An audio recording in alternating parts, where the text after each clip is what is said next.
We're going to go ahead and call the meeting of the Bloomington City Council Committee of the Whole to order. Madam Clerk, would you please call the roll? Alderman Lauer. Here. Alderman Sage. Alderman Malumboy. Here. Alderman Burgess. Alderman Painter. Here. Alderman Schmidt. Here. Alderman Black. Here. Alderman Hallman. Here. Alderman Fruin. Here. Mayor Renner. Here. Thank you very much. We're going to start with recognitions and appointments. And the first we have is a Sunshine Award that we're really proud of from the Illinois Policy Institute. I believe about a little over 3 years ago, we had gotten an F in transparency from the Illinois Policy Institute. I believe it was a 50.7. And we got an award a couple of years ago. And we have another presentation. And we're certainly very proud of this because obviously if you're paying for your city government, you should know what's going on and you should be able to take a look. So Mindy Ruckman, would you please come forward? And as I understand, a native of sparkling Dixon, Illinois. Well, thank you so much for having me here today. I really appreciate it. Like you said, I'm from the Illinois Policy Institute. I'm a policy analyst. The Illinois Policy Institute is a nonpartisan, a non-governmental organization. We conduct research on a wide variety of topics, primarily some of the toughest issues that Illinois is facing today, including health care reform, education reform, tax policy, and whatnot. So the Sunshine Award, which is what I'm here for today, is part of our Good Government Initiative. Before I tell you a little bit about that, I'd like to tell you about why transparency is important to me personally. So like he said, I'm from little town of Dixon, Illinois. And as some of you might be aware, a couple years back, our comptroller stole $54 million from our little budget of about $8 million a year. And that was over the course of about 20 years. That was $54 million that was stolen from my family, and stolen from my friends, and from my neighbors as well. So this is an issue that hits me very personally and it's very close to home. But I'm very pleased to be here with you guys today because we always say, of course, hindsight's 20/20, but I believe that with transparency, what happened in my town could have possibly been prevented had the citizens had access to financial documents. If they knew what our comptroller was doing then, or at least I like to think that might not have happened. The Local Government Transparency Project is an initiative by the Illinois Policy Institute. We grade any local government, whether it's township, municipality, a county, and we grade it off of the 10-point transparency checklist. So everyone is on the same playing field. It covers topics such as meeting information, budget information, financial documents, contact information. And it's whether or not these documents are available on the city's webpage so that citizens, like people in this room, can go online and they can watch what their city government is doing with their money, which is exactly what you said. Like you said, a little while back, the City of Bloomington had taken the initiative to earn this award. And the award is earned by those who, so it's out of 100 points, so 100%, and anyone who gets 80% or more earns this award, which it's a pretty big deal. There's 10 categories, and so meeting all these categories requires quite a bit of information. The city had previously earned it with, I believe it was 96 or 93%. I'm sorry, I don't have that exactly. But Nora, thank you to Nora. She's in the back. There she is. She had reached out to me and took the initiative to make the city's score a perfect score, earning 100%. So congratulations to you. Thank you to Nora and anyone else who worked with her and helped her to put all the information on the webpage. Bloomington is one of 8 municipalities in the whole state of Illinois that have earned a perfect score on our transparency project, which is startling considering we have 7,000 municipalities in this state. So we're working to get more up to the standard that you guys are at, but in the meantime, we are very proud of you guys. We are very pleased. We can point other organizations, other municipalities to you guys and the good example that you have all set. So I have an award for you. I don't know who wants to receive the award. Thank you. Nora, would you come up too, please? Thank you. So the hard part of this is I wasn't here when you guys earned it last, so I didn't know what the frame looked like.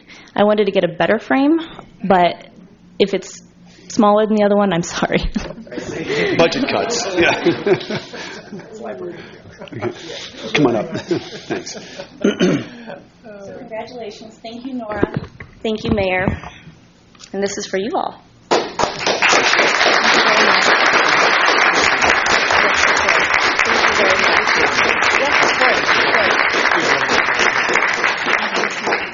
Thank you. Fantastic. Actually, I could pass this over to our distinguished clerk. Thank you.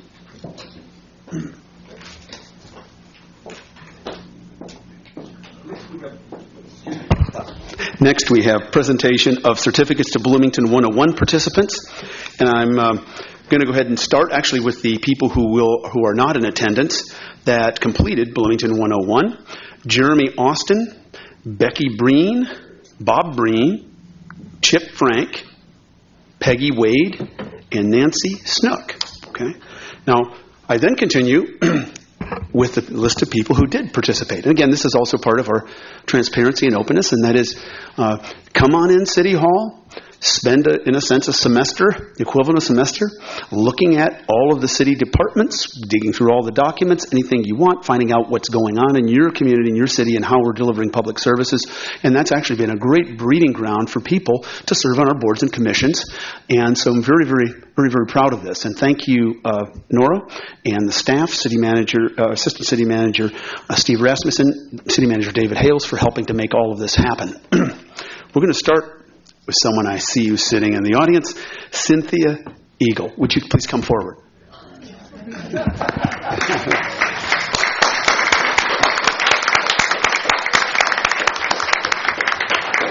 Being very patriotic today, aren't we, Cynthia? Thank you. Thank you so much. I guess I'll stay standing. Brent Carlock. Brent, thank you.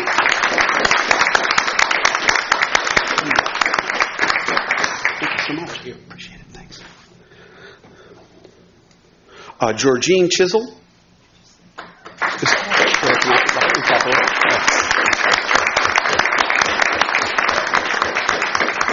Did I mess up your name, Georgine? Chisel. Bad name. Okay. Thank you. All right.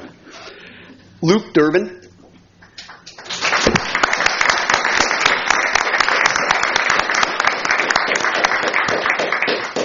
Thank you so much for participating. Thank you. Dave Farrell. Oh, there he is.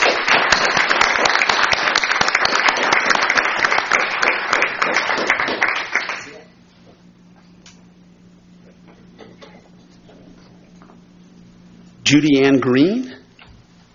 Judy.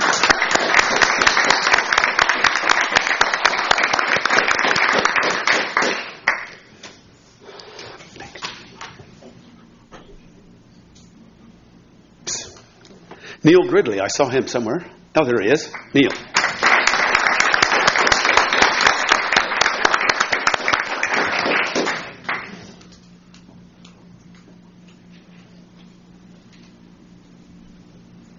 Rochelle Gridley.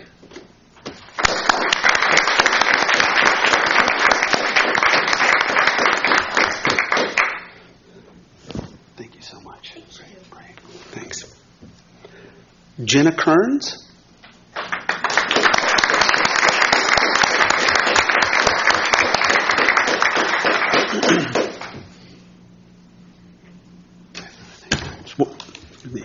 Sandra Lindbergh. Sandra, are you here? Oh, there she is. Okay.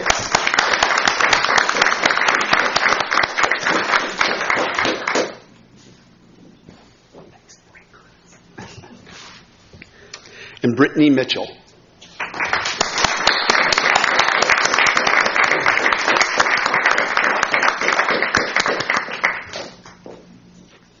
Brightness summary. Thanks. Awesome. Thank you. And then, Nora, when are the next set of applications due for Bloomington 101? The application period is open now. Applications are due August 8th. Applications between now and August 8th, if you'd like to participate, and the classes begin shortly thereafter. First Thursday in September. I think that's the First Thursday in September. So if you'd like to spread the word, have others come on forward, I'd be appreciated. Thank you, Nora. Thanks again for all you do.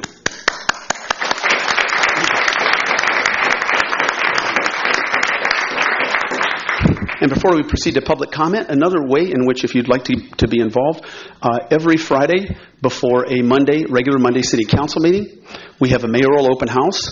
Although the last one and the next one I'm going to have been gone to, but essentially we have Alderwoman Diana Howman is going to cover for me this coming Friday, and Alderman Scott Black a week and a half ago. So if I'm not here, an alderman will be here and staff.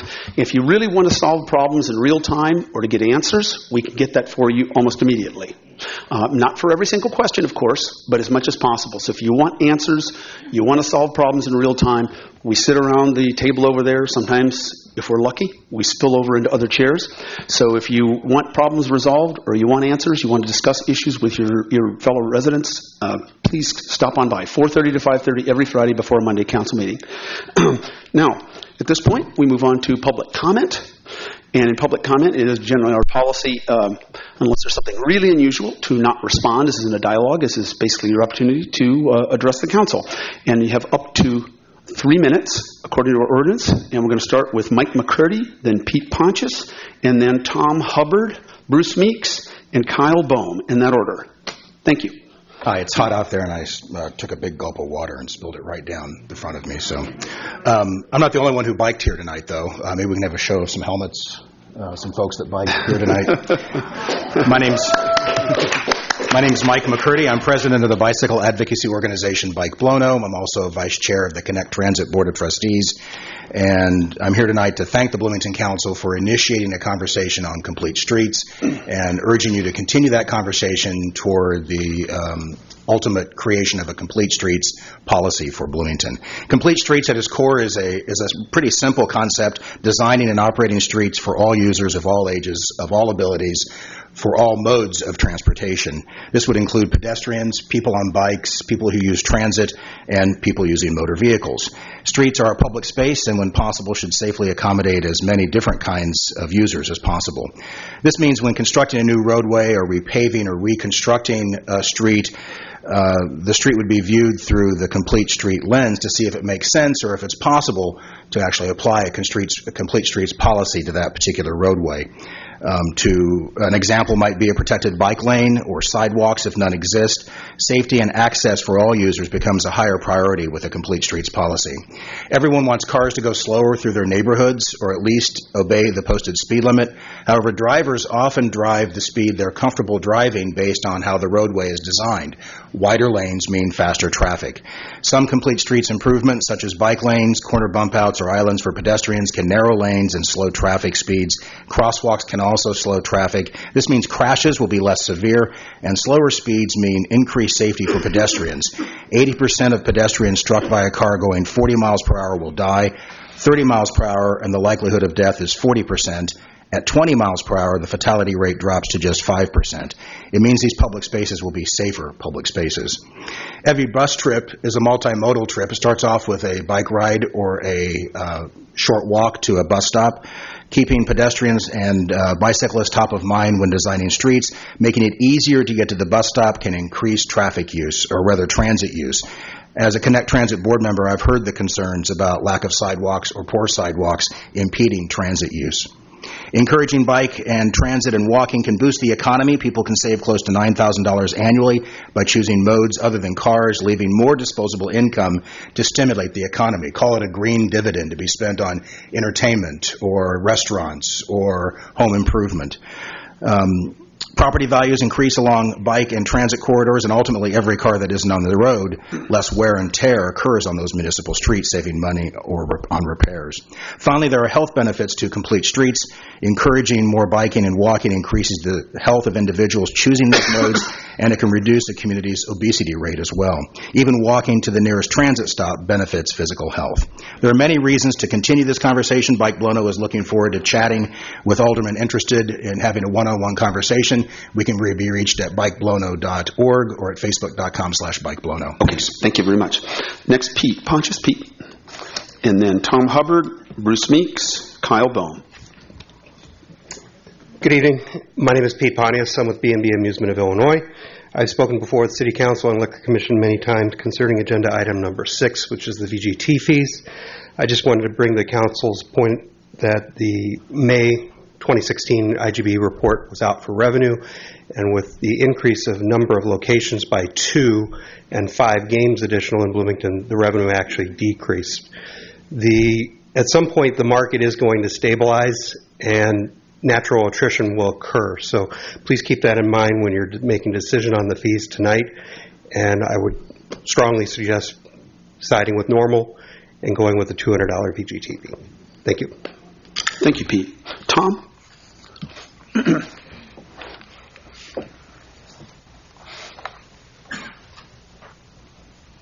Hi, I'm Tom Hubbard with Chiefs Bar and Grill, and I've had a liquor license in this town for probably close to 40 years. And what really bothers me right now is we can't get any answers on where all of the money that you people are now charging us is really going. First, the liquor license fee increase was going because of the police and the problems associated with liquor licenses and the video gaming. Now the video gaming increases are going because of the increase in the need for more police and overtime because of the problems associated with liquor licenses and video gaming. And I guess my question is, why aren't we told that this is where the money is going to be spent, rather than saying it's going to the police retirement and fireman retirement fund, when in reality we now know that it's going into the general fund? And my other question is, if we need all these police, how many more police have been hired since video gaming has come to this town? How many have the police department increased their employees since the video gaming has come here? That's a big question for me. And I just, all I really want is more transparency out of this council. Let us know what you're going to do with the money. Don't just keep charging us and charging us. Thank you. Bruce Meeks, and then Kyle Bohm. Evening, Karen. David Sage is not here. Maboka, Jim. About 4 years ago, I came to the council and heard Karen and David say sunshine, transparency. It's been a long 4 years. The F in transparency and now the A in transparency only applies to the website. It doesn't apply to the things we want to be able to look at, to quote Mr. Renner this evening. It doesn't allow us access to our data. And for almost 2 years this August, I've been waiting for the council to let me make a presentation about an open data ordinance. Not going to happen because you don't want to do it. If you wanted to do it, we'd be here. I'd be able to make the presentation as a citizen. I've given you a draft to look at with no counter replies from anybody from the council. My alderman has made some comments, and he's been helpful, but we need 3 to 5 of you to get it on the agenda. I disagree with the video gaming licensing for the very same reasons the other gentleman said. I'd like to suggest if you're going to pass it for $200, $100, $500, that you add to the language the actual account number. I think we need better trackability of these licensing fees. I'll give you one example. The $2.4 million that you, this council, wrote off from money that was given to the water department by the citizens for water fees that you then loaned to the Coliseum, and you wrote off $2.4 million. It's in your packet if you happen to see it that night when you voted on it. On the ban on cigarettes, e-cigarettes, it's been a kind of a constant thing with you, the council, to kind of wait and see what the state does. I highly recommend you wait a little bit. Mission and values, I guess you could say economic development is supposed to create more jobs, but I haven't seen the council actually put jobs on the mission. I think you need to put bringing jobs and increasing jobs and retention of current businesses in your vision. I am so happy. How many times you hear me say I'm happy? I'm so happy that we have VenueWorks. It's been a a long time. A lot of citizens have complained and written you emails about the past contract. We didn't take advantage of getting rid of that situation a long time ago. I have some suggestions that we need some account numbers there, and we need to watermark any preliminary reports, and we need a proactive maintenance budget 3 years, not just a budget yearly. Remember, we're still teetering on a structural deficit. Thank you. Okay. Kyle Bohm. Kyle, did I mispronounce your name? No, that's right. Kyle. Okay, I was just second guessing myself. Kyle. No worries. Thank you, Mayor and Council. My name is Kyle Bohm. I'm the planner with Connect Transit, and I'm here on behalf of Connect Transit to thank the Council for their consideration and discussion of a Complete Streets policy. Complete Streets are designed and operated to safely accommodate all users, including those that use transit, and we feel this would greatly benefit Connect Transit riders. There are numerous benefits to Complete Streets that have been said and will continue to be mentioned, but for my brief time, I'm going to focus on transit. First and foremost, as Mike McCurdy did say, every transit trip starts as a pedestrian trip, meaning that transit users have to get to the bus by walking or in some cases riding their bikes for some distance.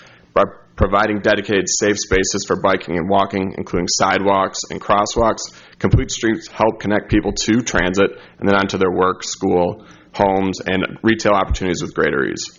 A complete street where all modes and users are accounted for makes it easier to take transit, period. Additionally, Complete Streets can help smooth predictable transit trips by planning and designing for transit vehicles.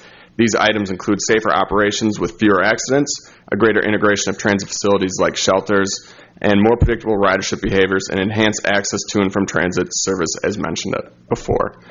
And lastly, Complete Streets help support a number of fundamental characteristics that increase the likelihood that an area will support access to and the operation of transit. Characteristics such as appropriate development intensity, a well-connected street grid, comprehensive bicycle and pedestrian infrastructure, a mixing of land uses, building designs that are human-oriented, and comfortable transit facilities and amenities. All these either increase the demand for transit, the access to transit, or the safety of all people in the transportation network. Thank you so much for your time, and we appreciate the consideration of Complete Streets. Thank you. Excuse me. Next, we move along to the consideration of approving the Committee of the Whole minutes from March 21st, 2016. Are there any corrections, or is there a motion to approve the minutes as presented? So moved. Moved by Alderwoman Painter. Is there a second? Second. Second by Alderwoman Schmidt. Any discussion? Corrections? And we do that by voice vote? Okay. All in favor signify by saying aye. Aye. Opposed? Let the record show that it was unanimous and that we're moving forward. Excuse me. We move forward next to a discussion of an ordinance amending Chapter 6 of the Bloomington City Code to provide for video gaming licensing. And if I could ask Commissioner Jim Jordan, to come forward as well. He's got some comments to add to this, and we might turn to our staff attorney, Mr. Boyle, for a couple of minutes. We have just a brief presentation, and then we have a brief council discussion. Just in terms of the background information, I think everyone's heard for well over 3 years, because certainly before I was mayor, former mayor and liquor commissioner Steve Stockton and the liquor commission looked at liquor license fees and video poker. The last time that liquor licenses were increased in Bloomington was in the early first term of Ronald Reagan in 1982. Our liquor license fees, have not gone up, but our liquor enforcement costs have gone up considerably. Liquor enforcement costs that, frankly, we do see on a daily basis. We just one example, not just police officer salaries or pensions or cop cars or cameras on cars or cameras on cops, all kinds of other legal fees, other enforcement fees. Our staff fees have gone up, probably more than the 250% inflation increase that we've seen. We, just as one example, I mentioned this, I think, a couple of months ago. In April, I believe it was, we had just the back-end cost of one incident that was related to a twerking party outside of a Bloomington establishment. 200 people or so spilled over into the Denny's parking lot, not counting the enforcement costs, because every police officer in Bloomington and Normal and Sheriff's Department were called out to that location. Not counting any of the other issues or problems or law enforcement costs associated with that. Just one settlement of one lawsuit Cost us $250,000 out of our general fund. All right? So we see it on a daily basis that our liquor enforcement costs have gone up. And so it is not unreasonable, certainly for us, as a liquor commission, to say that the citizens of Bloomington for 30-plus years have been bearing all of the increased costs. Bloomington taxpayers have been bearing all of the increased costs for liquor law enforcement. That's at 500 feet. We did get when video poker gaming was okayed in the city of Bloomington. Most of our cities, similarly situated, added a per machine or some sort of fee attached to them. Bloomington did not in 2012. The town of Normal did. They're at $200. Those fees range from $200 to $200 to $1,000 throughout the state. The Liquor Commission recommended $500. Another option would be $200 to match the town of Normal. The liquor license fee increases that we recommended that the council did phase in over a half decade. These count 5 years. Year 1, there's a little bit of an increase. None in year 2, a little bit in year 3, none in 4 and 5, and even in a half decade, we're only going to be about where Normal is today. And I think it's pretty safe to assume that our liquor law enforcement is considerably greater than that of Normal. So we viewed this, I think it's safe to say, the Liquor Commission, as fairly modest proposals at cost recovery, whether they are video poker or whether they were increases in liquor license fees. And I think that's at 500 feet where we were coming from. There were lots of details. There were lots of other issues. And I will turn it over to Commissioner Jordan to add to that, because Commissioner Jordan has infinitely more experience at this over the last generation than I. Good evening. To go back, excuse me. To go back to where we were last time we talked, I think the misconception was that the Liquor Commission was looking to generate revenue through the fees for a general fund purpose, and my position was to offset the cost that the legal aspect. If somebody is brought in to justify their compliance with Chapter 6 of the Liquor Codes, primarily Item 14, where the probable revenue derived from the establishment will be primarily video gaming, which I presume you all feel that is prohibited, then we have to sanction them to some degree. If they appeal that, which they have the right to do and which they have in the past, they can appeal that before the State Liquor Commission, and there again we go with the cost factor. And as the mayor pointed out, that's been brought up more than once, and the taxpayers do have to pay for it. I do understand, since I was on the enforcement end of the liquor industry working through the state of Illinois, that it's a give and take process. We have to be careful what we assess.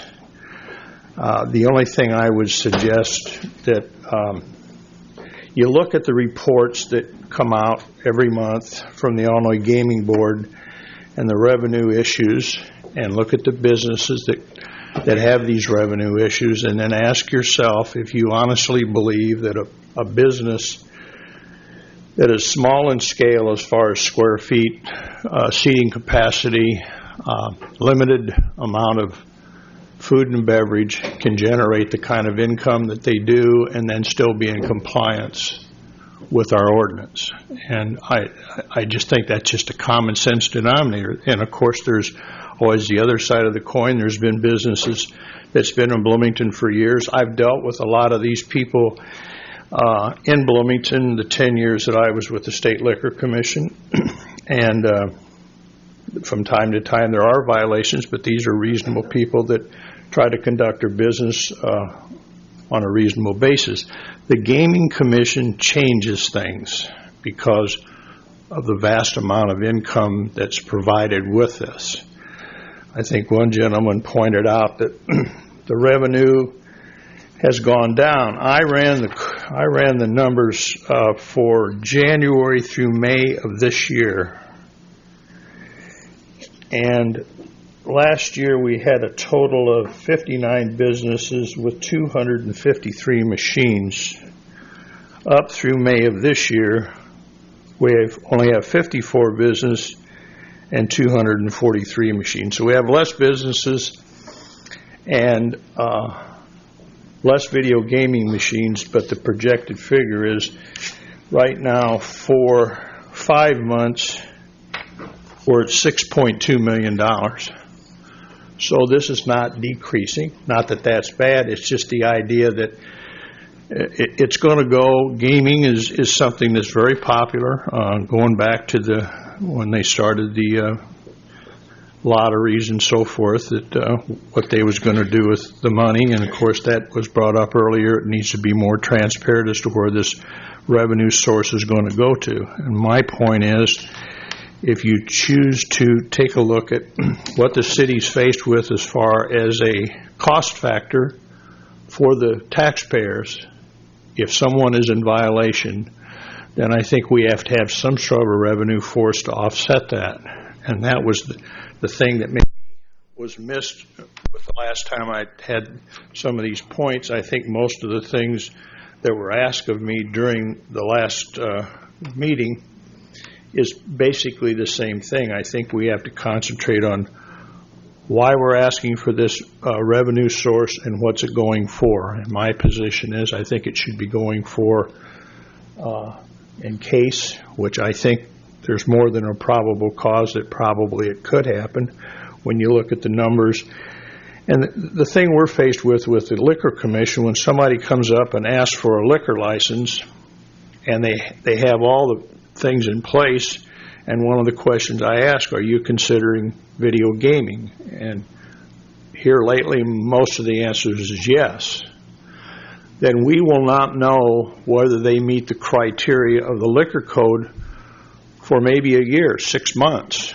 Then if we feel, based on how many square feet, what the seating capacity is, and so forth, as to whether there's enough probable cause to take it to the legal department or have it looked at, and then decide whether we would ask them to come in and present the proof through their invoices, through their distributors, be it alcohol, food or beverage, or whatever it may be, to justify that disposition. So other than that, I think we just have to decide if this is a fair and reasonable request to have this expense not taken on by the taxpayers, but by the people that are in the business. Now, one lady pointed out that why are we picking on the liquor industry for this revenue? They're the only industry that is permitted to have video gaming. And the only way they can have video gaming is excluding the truck stops. They have to serve and pour. They can't. Package stores can't have video gaming. It has to be a bar, a restaurant, or a combination thereof. So that point made is it's a very narrow scope that permit people to have this video gaming. So if you have any questions, I'll try to answer them as best I can. Questions of Commissioner Jordan? Alderwoman Schmidt. I do have a couple of questions. Thank you. There was a factoid published in the Panagraph a few days ago that said that in the last 4 years we had brought in about $1.5 million over the last 4 years in gaming tax, which I actually didn't realize we had a gaming tax that came back to the city. But I wondered where that go. If that in fact is a true factoid, where did that money go? What are we using it for?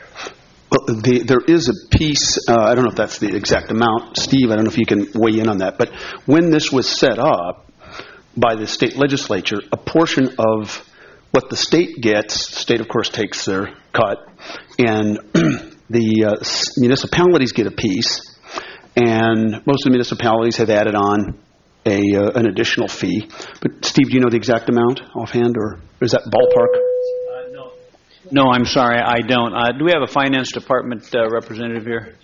I've got a summary here of the Video Gaming Act by the state of Illinois, and in here it talks about 5%.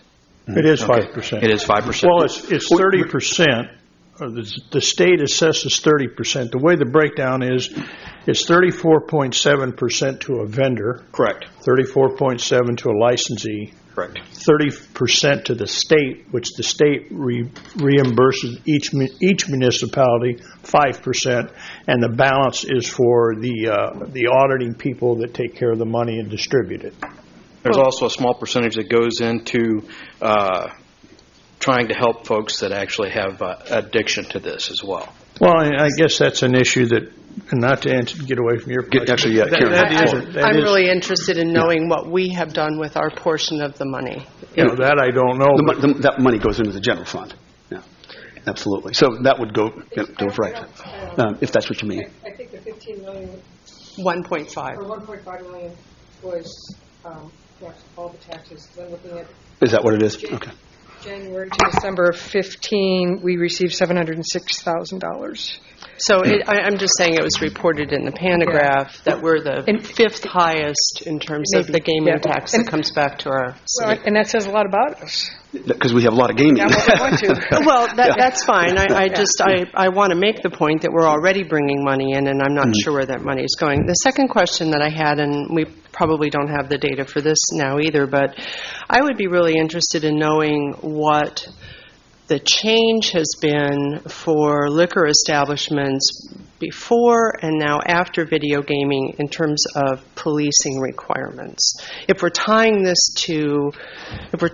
games to additional policing, I think it would help everyone understand what that level of activity is. Just to clarify, and Commissioner Jordan, you can add into this, I don't think we're tying it just to police. It's far more than police. I think it's police and legal. George, did you happen to get an estimate? We'd asked just on one appeal alone to actually a restaurant in your ward. Because of video games. Because video games plus alcohol. And that's when this particular place started leasing their establishment out until 1:32 in the morning because they had a combination of things. If we could get more data about that, that would be very helpful. Thank you. Mr. Boyle, did you have any? Were you able to find out anything on that? As far as solid numbers, no, although we can be providing those in the future. One of the cases there were two cases that upheld a $1,000 per terminal fee. And one was called Excel LLC versus Village of Elmwood Park. And in there, the legal department can get council members copies of the case, because a lot of the issues that are brought up here were discussed in that case. One of the things that the village said in that case that was, in a sense, endorsed by the court was the idea that it is foreseeable that the addition of gaming will cause increased use of the police powers and different types of enforcement mechanisms, and also seemed to kind of endorse the idea that those are somewhat hard to quantify. It's not like you can necessarily subtract from a domestic violence situation and say, was it caused by gaming or alcohol or exactly what. So the idea was, though, the court said that it's to some degree foreseeable that there would be increased costs to the municipality as a result of video gaming. Is that a hard, solid fact? No, but that's a point that's been legally endorsed by the courts in at least one case. Okay. I think in order to probably get that, you'd probably need to get somebody, a researcher or someone to come in and figure out exactly what those costs are. But anyway, other questions? Let's see. Alderman Lauer didn't finish his round, and I think then Alderman Black. Real simply, and this is obviously not going to cover every situation, but can we narrow down, do we have any stats in terms of how many actual violations that are occurring on an annual basis, and how much per violation or how much on an annual basis is that costing us? Well, I would suggest that, we're just looking at this because it's just underway as far as we've had kind of an influx of people requesting liquor license, and some of the primary reasons for it is because of the video gaming industry. So somebody gets a liquor license, you're not going to know maybe 6 months to a year whether they're in compliance with the ordinance that you folks put forward. I understand that. So that said, some of these folks are now kind of coming to light. Okay. When you look at the numbers. If you want to narrow it down that way, how many in the last year had theirs for a year, and how many new liquor license / gaming licenses? Well, I think we're looking at, we've already sanctioned one, and we're looking at others, but here again, I guess it's important that it's about the fees. The amount of money that this municipality received from the state last year was $706,276,000 from the 5% that came back to this municipality, and of course that 5% is across the board every month. Now, I don't know finance department, but I think they get it either monthly. I think it's monthly, maybe it's quarterly, but every municipality gets their fee, but that's every municipality, and most municipalities our size do have a gaming fee for, my perception would be, and the people I've talked to, is for this very purpose, because if you sanction someone, then you're faced with the reality that they're going to want to appeal it because it's in their best interest, and when they want to do that, unless they're willing to pay the fine and so forth, it's a flexible issue. Gaming is not required. You don't have to have it in your business. Right.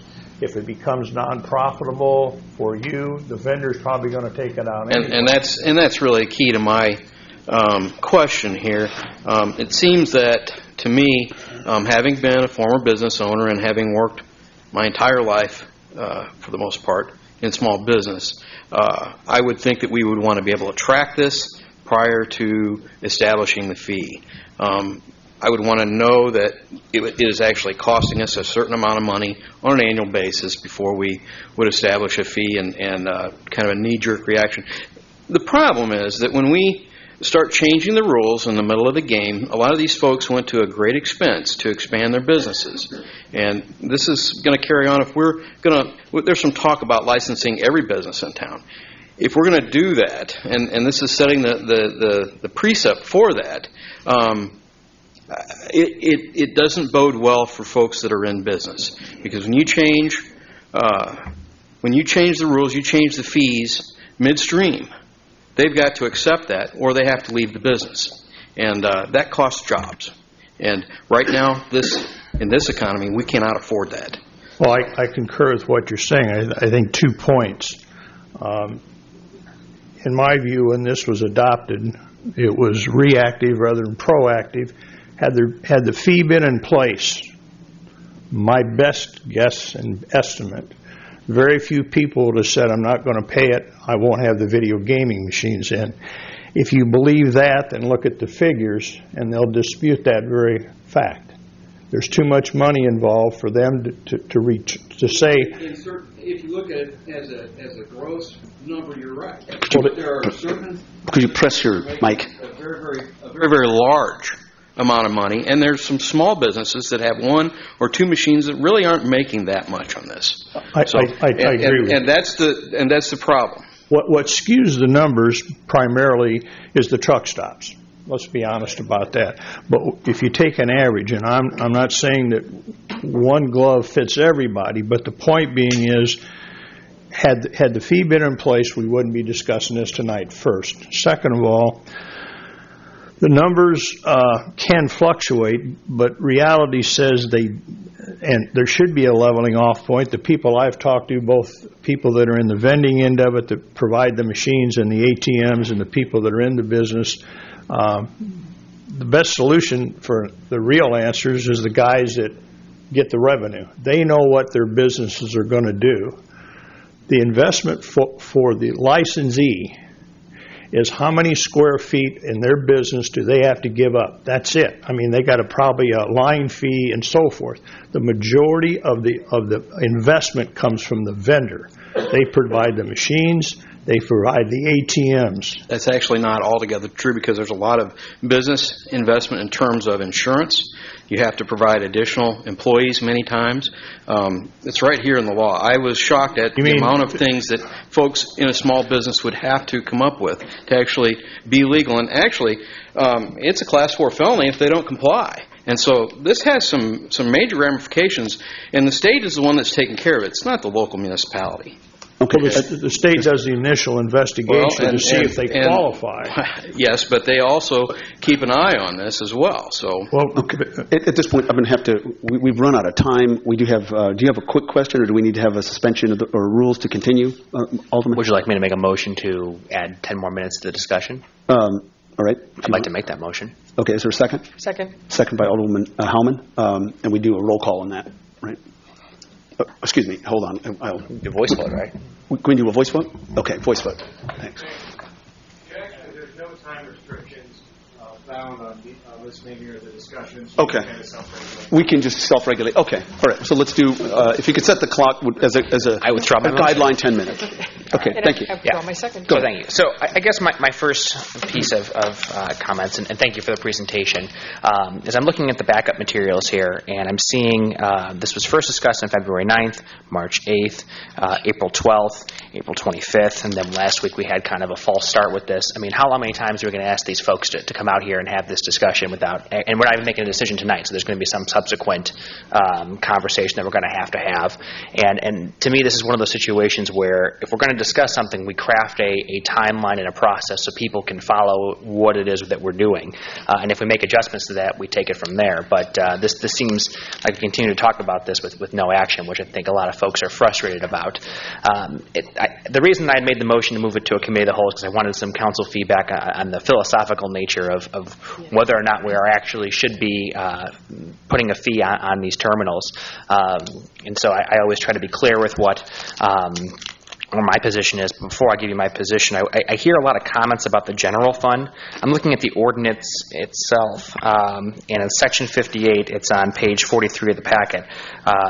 All licensee fees paid pursuant to this article shall be directed towards paying the police and fire pension personnel as provided in Chapter 16, Section 46, by yada, yada, yada. So where's the general fund piece coming from? To me, I'm seeing it. It's in the memo. The previous, yes, there was a line in there. Yeah. So I went right to the ordinance itself. And yeah, Jeff. The money that's automatic from the tax that is paid goes into the general fund.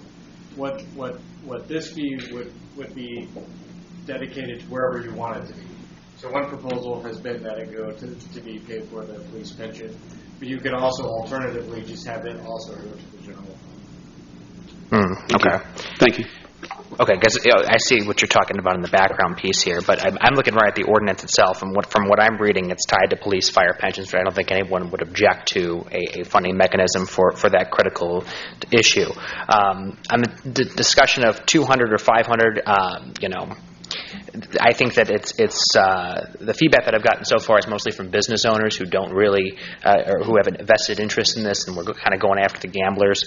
I've received some feedback from some residents who have suggested that this is a smart way to go, because I don't know, my colleagues probably receive some of the same phone calls. People want to see more with what we do, whether it be more youth services, whether it be new park here, whether it be lots of things there, but they don't want to raise their taxes. And is it fair that this cost is borne upon the business owners, which I think is the philosophical question we should be discussing this evening. And if this ordinance were to come in front of me, as presented, I'd probably be more inclined for the $200 one and then have it take effect in the following year. So to speak to Kevin's point about some predictability where those business owners can decide if it's still profitable. From some of these numbers, I think we can quibble all day about whether it's averages or who's skewed or what's the best way to look at this.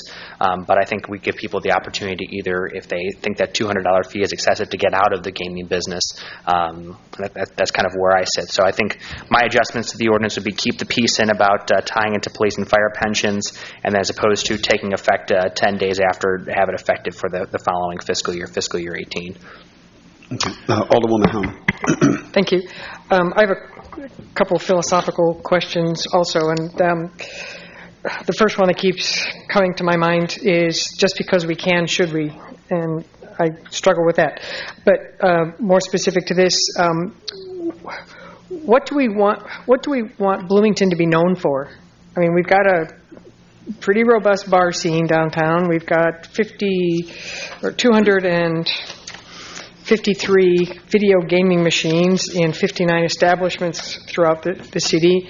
Is that what we want to be known for? So should we consider even maybe putting a cap on the number of video gaming terminals for the city. I don't know if we can. I don't know that we can do that, Mr. Boyle. We can prevent them from being in this. Many cities have decided not to have them. They don't because of many of those issues. Mr. Boyle.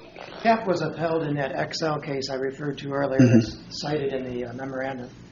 The Video Gaming Act gives the power to municipalities to not have any video gaming, and the court in the Excel case said that the power to have none implies the power to limit in the cap. I see. Okay. Thank you. So that I think that might be something we want to consider. I'd also like to mention that we can't quantify all the numbers. Some we just can't. And what concerns me is the number of dollars that are being put into these machines that don't come back to the individual are dollars that are not being spent by people buying food, upgrading their homes, shopping, so generating sales tax. So again, kind of a philosophical concern is we can't regulate how people spend their money, but we can make it more difficult for them to put it into video gaming machines. If we do impose a fee, I just have a couple of suggestions. One is, and I know that the state already does this, but for us to perhaps fund some gaming addiction services through a local mental health facility, perhaps use it to offset some other parks and rec costs, since this is considered a recreational activity, in addition to covering the costs, that direct or indirect costs that we have for that. Okay, thank you. Alderman Wambui. I just have one quick question. I guess what I'm struggling to understand is the fact that we're already collecting 5%, right? Right. So right now it turns out to be about $700,000 for this past year. So why would we need the extra money coming from the fee? So I haven't, that argument hasn't been made for me. So if we're talking about, some of the enforcement costs that we have to face, I would think that the $700,000 might be enough for us to address that. So I was wondering if you could address that for me. Well, I think from my perspective, this was to offset more legal costs, and I think obviously the city manager has to consider the budget and so forth, and it wasn't my intent to just assess a penalty per se for video gaming. Everyone understands that there was the 5% that went back to all municipalities, not just ours, but everyone, and most municipalities of our size, regardless of whether it's something that you would agree with or not, even normal assesses, they get the 5%, and they've assessed $200 per machine. Bigger communities sometimes assess far more than $500.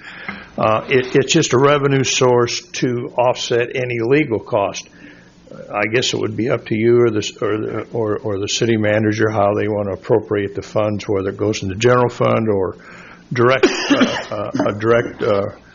for a legal fund to offset any legal costs that the Liquor Commission may have if we sanction it. It depends on whether or not we reflect back on the Chapter 6 regarding video gaming, and what do we do when we feel that someone's video gaming market dollars exceed that of what the intent of the business was, other than primarily gambling. If I'm reading what you folks wanted to do was to prevent the small 1,200-foot business to open up and sell a couple beers and a couple submarine sandwiches and have 5 video poker machines, and that's the primary focus. As we know, Normal has that type of situation out there. If that's what you're looking at, I'm sure there'll be a lot of people that will accommodate you, and they'll be more than happy to have that type of business in the community. If you want to hold true to the fact that the video gaming revenue cannot exceed that of the food and beverage, then you've got an investigative situation that you've got to look at from time to time. That's all I'm saying. if everybody plays by the rules, then it shouldn't be a problem, but from time to time, somebody doesn't. So then that's a cost factor, whether it's an investigation through the police department or staff time or whoever may have to do it. And then if we go to court, then there's all the other fees attached to that. So it's an arbitrary figure, but the figure does exist.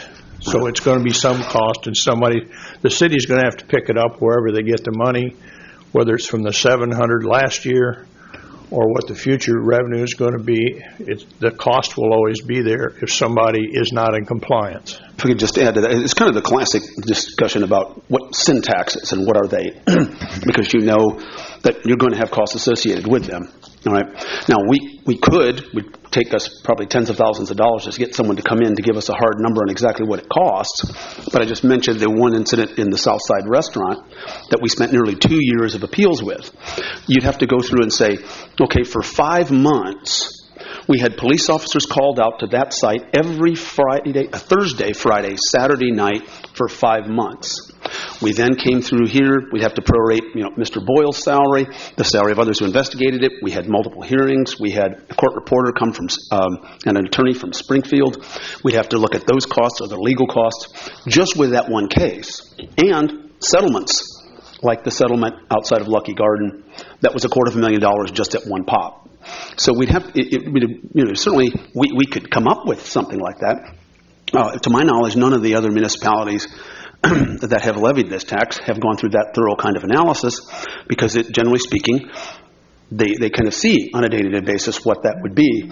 And it's hard for me to believe, at least what we see on a daily basis, that whatever we're doing here in terms of cost recovery is a small fraction of what the taxpayers are bearing in terms of liquor law enforcement if you're broadly interpreting it. And I don't see how you can really disentangle gambling and liquor. They're interrelated in our community. And obviously Fridays does not have, just mentioning them, Chili's, does not have video poker machines.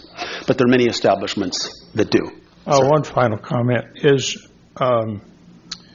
the folks that are in the food and beverage business and been in town, is one gentleman's been up here that I know has been had a liquor license for many years. There is a cost factor, and I agree with you. I agree with the fees and so forth.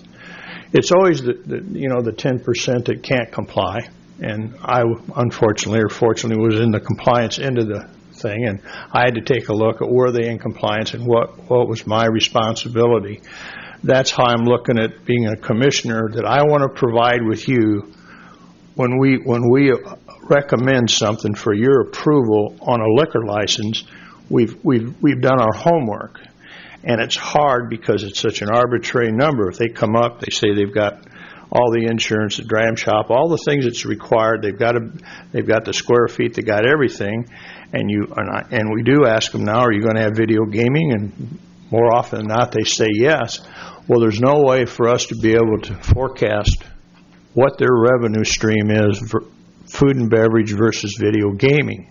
And Mr. Jordan, if I could just add, if they tell us, no, we're not going to have video game, the moment we give them a liquor license, they've got a property right to that. And it's hard to take it away. And so they can lie to us. And frankly, we've had people, believe it or not tell us the complete truth. Well, that's true. I mean, they can if they choose to. The bottom line is it's one of those things it's an enforcement activity that if we approve it, you look at it and say, well, the Liquor Commission looked at it.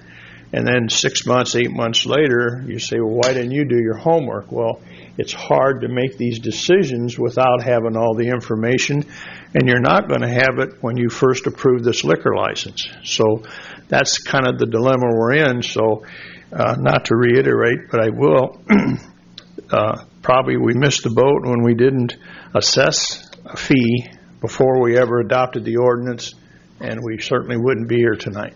Okay. Any other questions? Any other questions, comments on this? Alderman Fruin. I think the purpose tonight is just to share opinions among ourselves, right? We've talked about this several times, so just a couple minutes on a couple of thoughts that I have. And Jim, maybe pause for a minute, because you have really devoted a lot of time to this, and you are the expert on it based on your past experience, and you're really committed yourself to this, so we appreciate the role that you play. Thank you. Couple comments from myself. if I would take this back to garbage and bulk waste, I've never been a fan for differentiating cart size. And I carry that over to this. I'm not really a fan for differentiating and getting into a lot of administrative work with regard to all these different ranges that people are in. But as soon as I say that, I think we really have a mix here of the small business. We've got the fraternals, and then we got the truck stops that are really, really making a significant amount of income here. So that's what concerns me about whether we should or should not differentiate if, in fact, we do have an increase. That's a comment that I'm thinking of. I think one thing that's missing here, I've said before when we increase the liquor fees, is are we doing this because we can do it? I guess the question keeps reoccurring. Or is there a cost associated with it? And I know the mayor has made some comments, et cetera, but to my knowledge, the only thing you can really put some substance into is the additional costs that we have incurred in the 500 and 600 block of North Main Street Thursday, Friday, and Saturday nights. We've talked about it as a council for years and years, and we've never done anything with it. Never. So what we do is we take a broad brush and paint the whole community with an increase. I think really the small business owners in the audience, I think they've missed out on the fact that over the years, government, whoever government is, federal, state, municipal level, we have added a lot of tax to our small businesses, a lot of tax. So we can talk about the fact that we haven't increased liquor license fees since 1982. But if they would pull out their books over that many years, government has added a lot of tax to the small business, and it's extremely hard to continue. This new income has really saved a lot of those small businesses. I'm not necessarily a fan. I'm not sure I see the added cost that's been incurred by the city the last year or two. We've already got the numbers that we're receiving today, and it seems to me like we're looking for one more revenue source. And so I don't know what the answer is, but I think we have to keep in mind, we keep getting asked, where are these dollars being spent? Why are we incurring more cost? We have to ask ourselves this 500 and 600 block question, and are we ever going to do anything with that, because that's directly attributed to the activity there. So this gets a little muddy, I guess, when you talk about liquor licenses, gaming fees. I mean, it's all intertwined here a little bit. Anyway, I just want to share those thoughts, and thank you for trying to help us through this. Okay. Well, I guess the comment would be there should be maybe a consideration, because I think you do run into administrative fees when you start divvying up cost revenue on the small end versus high end. The real grill in the room, obviously, is the truck stops, because of the enormous revenue that they generate because of the ability for them to operate on a different premise than the average business guy. So if you want to take that into a consideration on what decisions you would render on a fee, I would certainly, but I'll restate, it's not about looking for a revenue source for the sake of revenue. It's about trying to create a situation where we don't place the burden back on the taxpayer. And I was on the other end of the comment that Mr. Fruin made. Police departments, contractual, so forth, since I was there for 25 years, those fees, as you folks well know, go up every year. Equipment goes up, everything goes up. The police have to enforce these issues that we're talking about to some degree. That's not their whole job, but they spend a lot of time doing it. And I would guess the chief and the people that run the police department would agree that their overtime budget is severely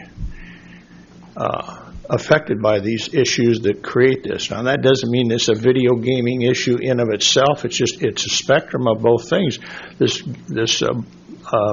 food food and beverage business changes. That's why when 20, 30 years ago, you could go in a bar or restaurant and there'd be a jukebox. Now for these guys to make it, they got to hire a band or a disc jockey. They got to create a lot of revenue, people coming in to get larger crowds, and that's the reason we have sometimes the issue downtown. So, I mean, that's a whole other thing. We'd have to go. I have one last question here. Yes. Well, I noticed in my packet that you've thought about exempting veterans associations, and I would ask you to please consider exempting all fraternal organizations, because the money that they make generally goes back into good things. So I would ask that you consider that, please. Yes, thank you. I think that actually, at this point, the Commission's work is done. It's up to us.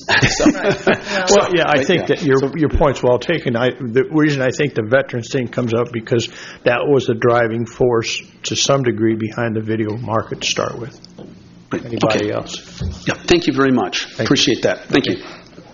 And we'll move right along to the next item on the discussion of the proposed contract between the City of Bloomington and VenueWorks.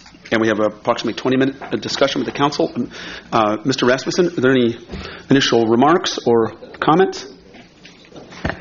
No, we don't have any at this time, though. I would like to ask the city attorney, though, to begin to address the subject. Mayor, can I ask a question? Oh, sure. Related to the last item that we just left, I thought the agenda suggested that we were to give direction to staff. Well, there didn't seem to be any consistency. Is there, at this point, in terms of direction to staff, is there consensus to come up with an order? There is language there. There's not much to do at this point unless there's a majority that says they want something. Otherwise, I'm not sure. I mean, to Scott's point that he made here a minute ago, it looks like we've just set the stage to talk about this again. And right. I'm just trying to understand, was the outcome to be to provide council direction to staff? Because if we did, I must have missed that because I don't think we did. Yeah. So, I mean, the only direction to staff could be I'm in favor of something or I'm not, or a couple people mentioned some specific things. So if we could actually very quickly, then I'll start with just in terms of Alderman Ward 1 to 9.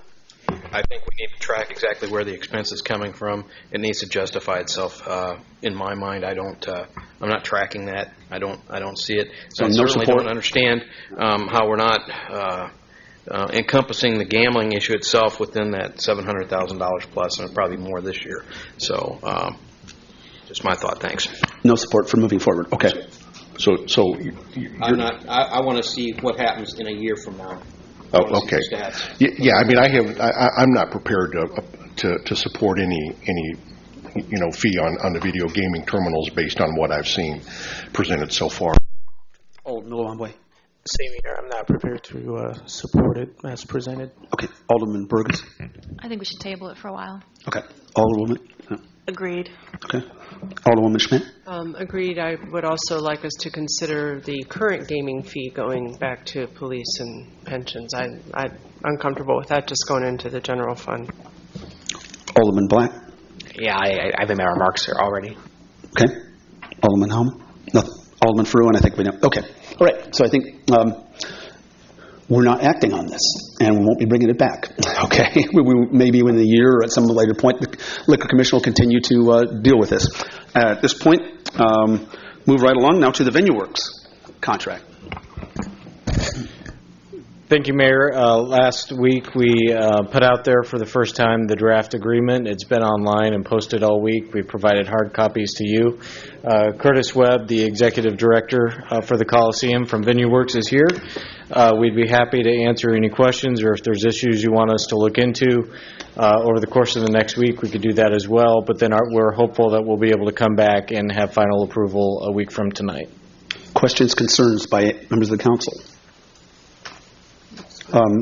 Yeah, a looks great comment, and Alderman Black. No, thank you, Jeff and Curtis. I really appreciate it. And I also really appreciate how we've kind of set the touch points with the public and how we're going to be talking about this key issue. And that's something that we really haven't done in the past with such a contract. I had made some remarks about, and I saw in the packet, those preliminary reports, and didn't necessarily have a disclaimer on there because I'm very concerned about just taking these shows out of context with what's going on with the rest of the city. So I don't know if you want to speak to that or if there's anything in the works there, if I need to be more clear about what I'm talking about. Maybe I'm off base.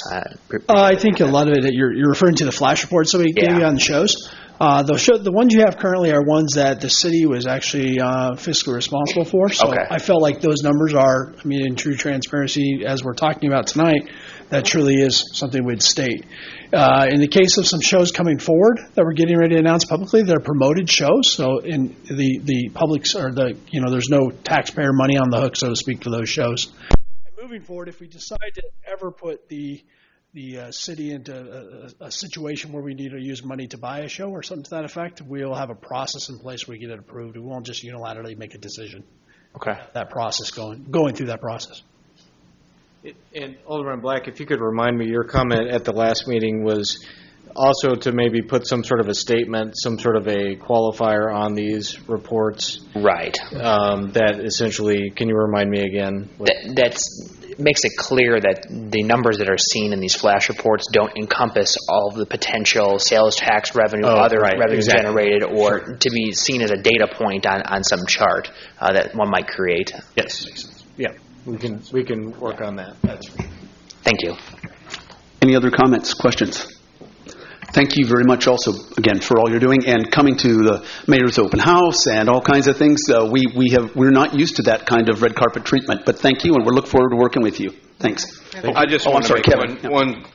You and I talked prior to the meeting, and I've been very critical of that venue. I want to just go on record to say that I want to give you every advantage to be profitable and to be successful, as successful as we possibly can be. And so I think probably everybody here would agree with that. I don't cheerlead enough probably, and I'm cheering here. I'm really behind you, and I want you to be successful with this. So thanks. I appreciate that very much. Thank you. Great. Thank you. Thanks again, and appreciate it. Thank you all. Next, we're going to go ahead and go to a discussion and direction on the annual Criterion bike race and related issues regarding this. And we have a presentation by Alderwoman Karen Schmidt, and I'll use that opportunity for a bathroom break. Could I give a quick introduction for Karen? Go ahead. What happens on this is the city clerk has the normal special events presentation for this, and if the Criterion would put forward their special event request just like we've done it in the past years, we could do it the same as we've done it each year, and that would continue on without any further action. This year, however, the Criterion bike race would like to make this event bigger than it has been before. And so no action on the part of the council would mean we would continue the way we've done it before. But what they would like to do now is two things. One is to increase the open liquor area a little bit, kind of like the expanding on the sidewalk cafe, so that during the Criterion there could be some additional action on serving of liquor in the area where the Criterion is. We'll bring that before the Liquor Commission, and we'll have then something for you, which would be a suspension of some portion of the ordinance to allow that to happen. That would be the one item that they would like to do. The second item that they would like to do is to make this a city-sponsored event. We don't have any kind of a policy for city-sponsored events now, and so we would bring forward to you some kind of a policy which would have to do with events that are not city-sponsored events, and then those that are city-sponsored events. We will draft such a policy, and what we'll do is try to keep it revenue neutral. And by that I mean it won't increase any revenue that we would spend for a city-sponsored event. An interesting factoid that you might want to tuck away is that currently we spend more money on special events than we do on the entire facilities maintenance budget that Russ Waller has. Now, that isn't a budgeted item. That amount of money comes out of each department for the events that they work on, such as overtime and moving of barricades and that sort of thing. It's about 70 events over the year, and we don't recoup the money that we spend on that. So what we would propose in this city-sponsored events ordinance would be something whereby we would try to recover some of the cost associated with the events that are not city-sponsored, and then that would leave some of this money that we could use to sponsor an event. And why would we sponsor an event? Well, we would sponsor it because it would bring economic development to the city. The Convention and Visitors Bureau, for example, would give us an economic impact statement. And by sponsoring an event, then we would bring people to the city and bring them to the downtown and help one of our strategic goals, which is make the downtown a destination. So that's the idea behind having a city-sponsored event. And so in the case of this policy edition, we would look at having some kind of a city-sponsored event. If we don't do anything, we can continue just as the way we did it last year. But if we had a policy that came forward for a city-sponsored event, it would make something that we could use for other events. It's no secret that the first one that we would bring forward would be the criterion, but it would be a policy that would be for others as well, and you might have 2 or 3 city-sponsored events a year, as well as the 70 or so events that are not city-sponsored. So as we discuss this, what we're looking for is, do we want to move forward with some kind of a city-sponsored event? And we know that would be kind of preparatory towards what we're going to do with the criteria. And so those are the things that the city staff was working on now to bring forward to you based upon what the desire of the council might be. Thank you. I'm not really sure I have a lot to add to that, Steve. I know Matt Hawkins is here from Sports Commission. He's been involved in helping kind of set up those direct economic impact thresholds. I think you were thinking the CRIT might have like $121,000 for motel kind of. That's correct. Yeah, with at least 200 racers, even possibly more than that, 250 racers. We estimate that the economic impact could be approximately $121,000. Right. So we're in the 4th year now, and the first 3 years have been successful, but we've had some 300 racers from around the country. The race is getting a really good reputation as a hard criterium, so there's a lot of interest. Purse is decent. So we're trying to figure out how we can link this into making the downtown a destination and getting that activity back. We had it back in the 80s, and we really feel like we can begin to bring thousands of people back downtown with us. So that's our goal, and we're hoping to craft an ordinance that will help the staff set all of those parameters. Okay. Reaction by the council. Alderman Lauer. Well, I'm positive. I would also like us to think about encouraging our community as a whole to bring back some other venues, such as the Corvette, Bloomington Gold. We are the founder and the naming rights, and I was boots on the ground to try to help that activity happen back in the 80s. Same thing with many of the other things that we have done in the past. The air show is another one that brought a lot of people to town. It was a goodwill thing, as well as folks definitely spent money here while we had that going for the full weekend. So there's a number of positive things that we ought to get back to try to stimulate economic activity in Bloomington. Thanks. Just can you imagine the consternation that I felt as a newly elected mayor, this is 3 years ago, of Bloomington, and having to go to Bloomington Gold in Champaign, Illinois? Right. I mean, there's a little disconnect there. I burst a few blood vessels over that. Let's see, Alderwoman Burgess. Thank you to Karen and Steve for all your work on this. It's a great event, and I'm glad to see that the city might be taking additional steps to see what we can do to support this event and keep it successful and perhaps grow it. So I'm very supportive. Thank you. Yeah, thank you. Alderman Fruin, and then Black. Just a quick added encouragement, and glad to see that the efforts are underway. I think the more events like this, the better. The more that we can get community groups involved, the better. I know we have several bicycle groups in the community. We have different events. I don't know, Steve, how you classify these, but it's been 3, 4, 5 years ago we talked about special events, and I think there was some interest of people saying they need to pay for themselves. We need to cut this. We need to charge them this. And we met some resistance from some long-standing situations, and I think road races were some of those. But whether it's a criterium or if it's a parade or a road race, fireworks, whatever the case might be, I just put my plug in. I think they have a benefit, might not be measured, but that's who we are, and that's what we want to bring people to Bloomington. So I think this bicycle, maybe that's not the way to say it, the criterium bike race is just one more potential that we really need to support. Alderman Black, and then Sage. Yeah.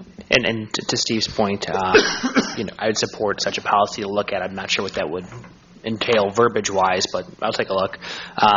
And to Kevin's point, I know the CVB does a lot of things, and Sage, you were at the last annual meeting. I don't know if the mayor was there too for at least a part of it, but one of the conversations is that the CVB's Convention and Visitors Bureaus typically look at heads and beds as their metric, and really the focus of the conversation at the last annual luncheon was other ways of thinking about it, whether it be arms and bars, cheeks and seats, whatever it might be, that brings in more of those folks. And I think it speaks to your point that we didn't be chasing some of these things we used to have, but doing different things that just don't really focus on that kind of that tie between how many people are going to be staying in a hotel, because there are other ways of looking at bringing people in and the economic impact that comes from that. So absolutely has my support. I guess my only question would be is the marketing for this. I know that last year we had some challenges in getting kind of the word out, and this is one of those things that I pay attention to, but I didn't hear much from any of the groups because I'm not sure there was a real leadership role.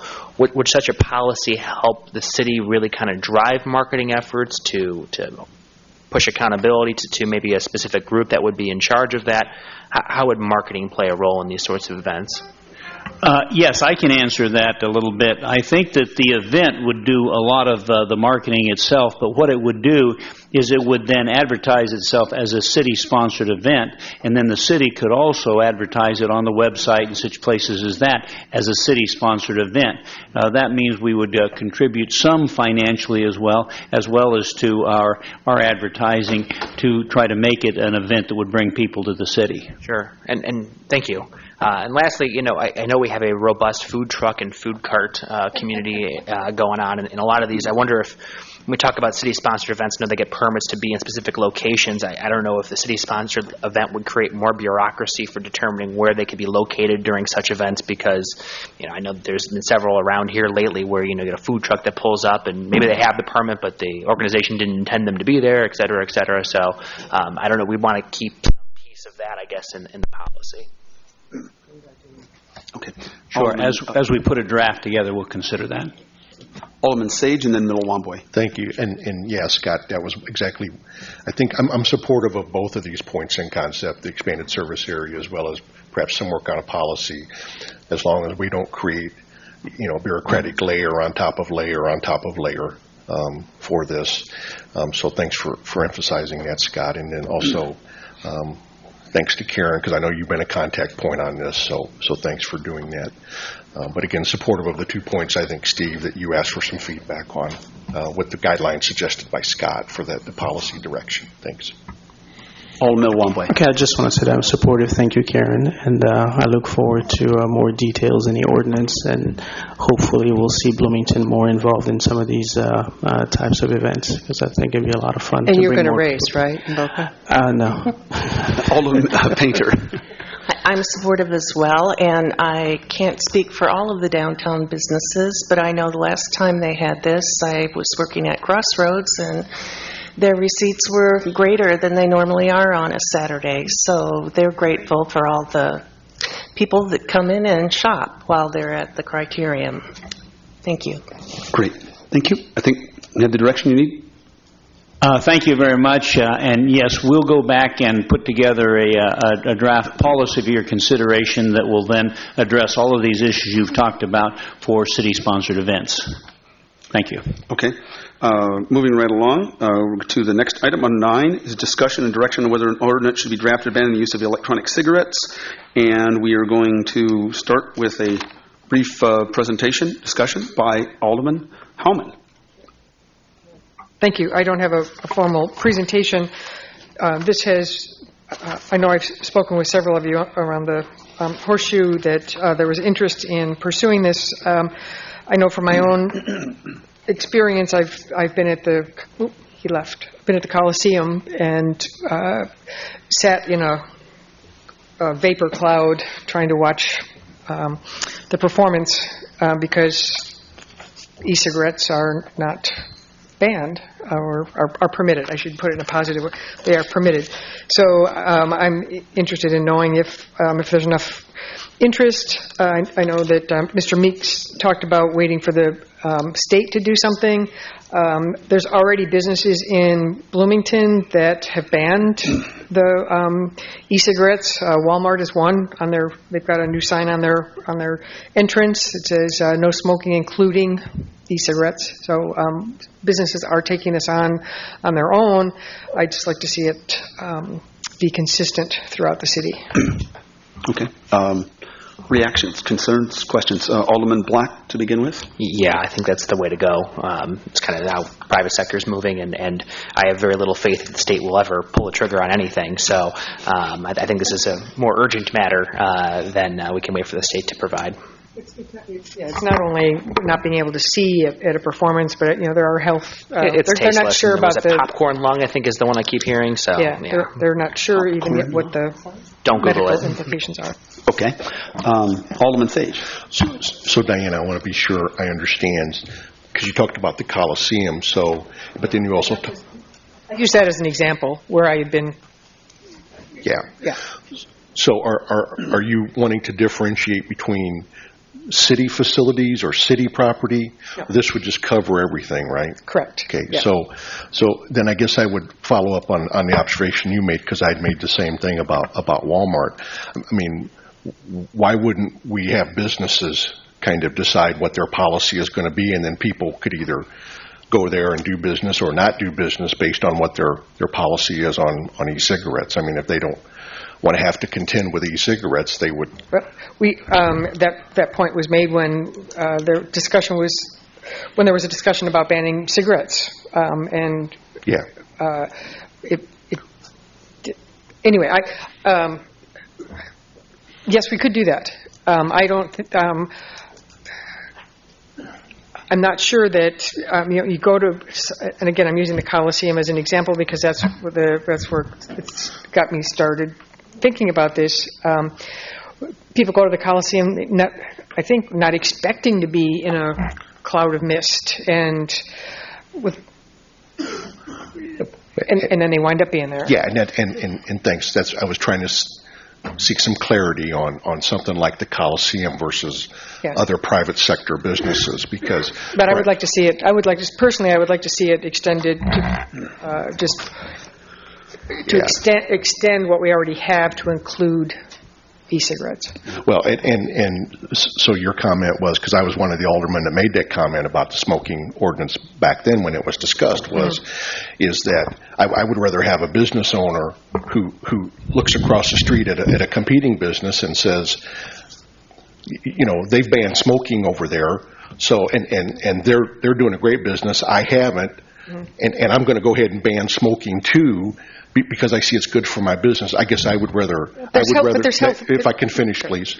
I guess I would rather see the business, the private sector, as Walmart has done, decide to, institute a policy that they think benefits their business and allows people then the option to shop or go where they want to based on the use of those. Well, I appreciate your point of view. I just don't agree. Yeah, it is the same kind of dispute that you had when you had smoking bans in Illinois and Connecticut and throughout the United States.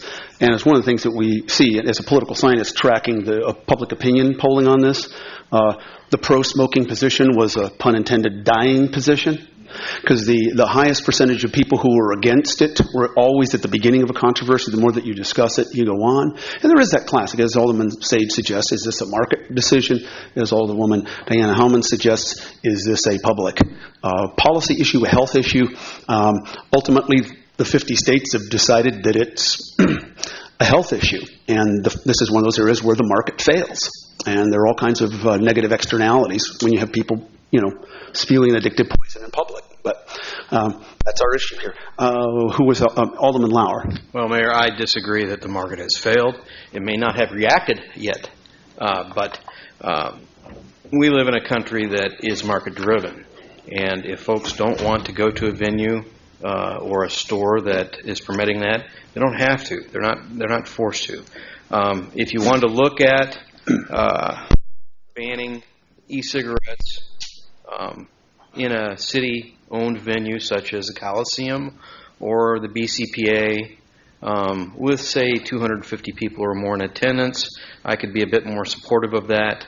But I'm with David. I think that in a private setting, whether it's a business or a home or a sports venue or a high school, I think it would be up to the folks that are actually involved in that, in running that particular site. I don't think that we really need to fight that legal battle, and that's the other side of the coin here. I'm afraid that there will be a lot of consternation over it. I don't think we need to involve ourselves in that. So, thanks. Okay. Yeah, but by market failure, I mean, I'm talking about in a classic sense, and that is, it's one of the reasons why the states have gone that way, and that is not everybody has that free market choice. If you are someone who's working in the washing dishes or being a server, you may need that job, and you might have to expose yourself to an addictive poison. And frankly, the rest of us, because of secondhand smoke, have to pay health care costs and other problems associated with this. It's one of the reasons why this has been a universally debated and pretty clear. Even the French, for God's sakes, decided not to have public smoking. Anyway, any other comments on this as we go forward? I actually have Alderwoman Schmidt. A question, and Diana, I guess I'll ask it of you. This then would ban the smoke shops, like the hookah places, they would go out of business, or? No. I don't see that. Because that's not it is a public area, but it's a business. It's dedicated to that. So if I walk in there, I know that I'm going to be exposed to that. Okay, because I think we'll get that question. Yeah, no, that's fine, because there is the vapor shop like at Eastland Mall and stuff, and over by Towanda Plaza and stuff. So I mean, like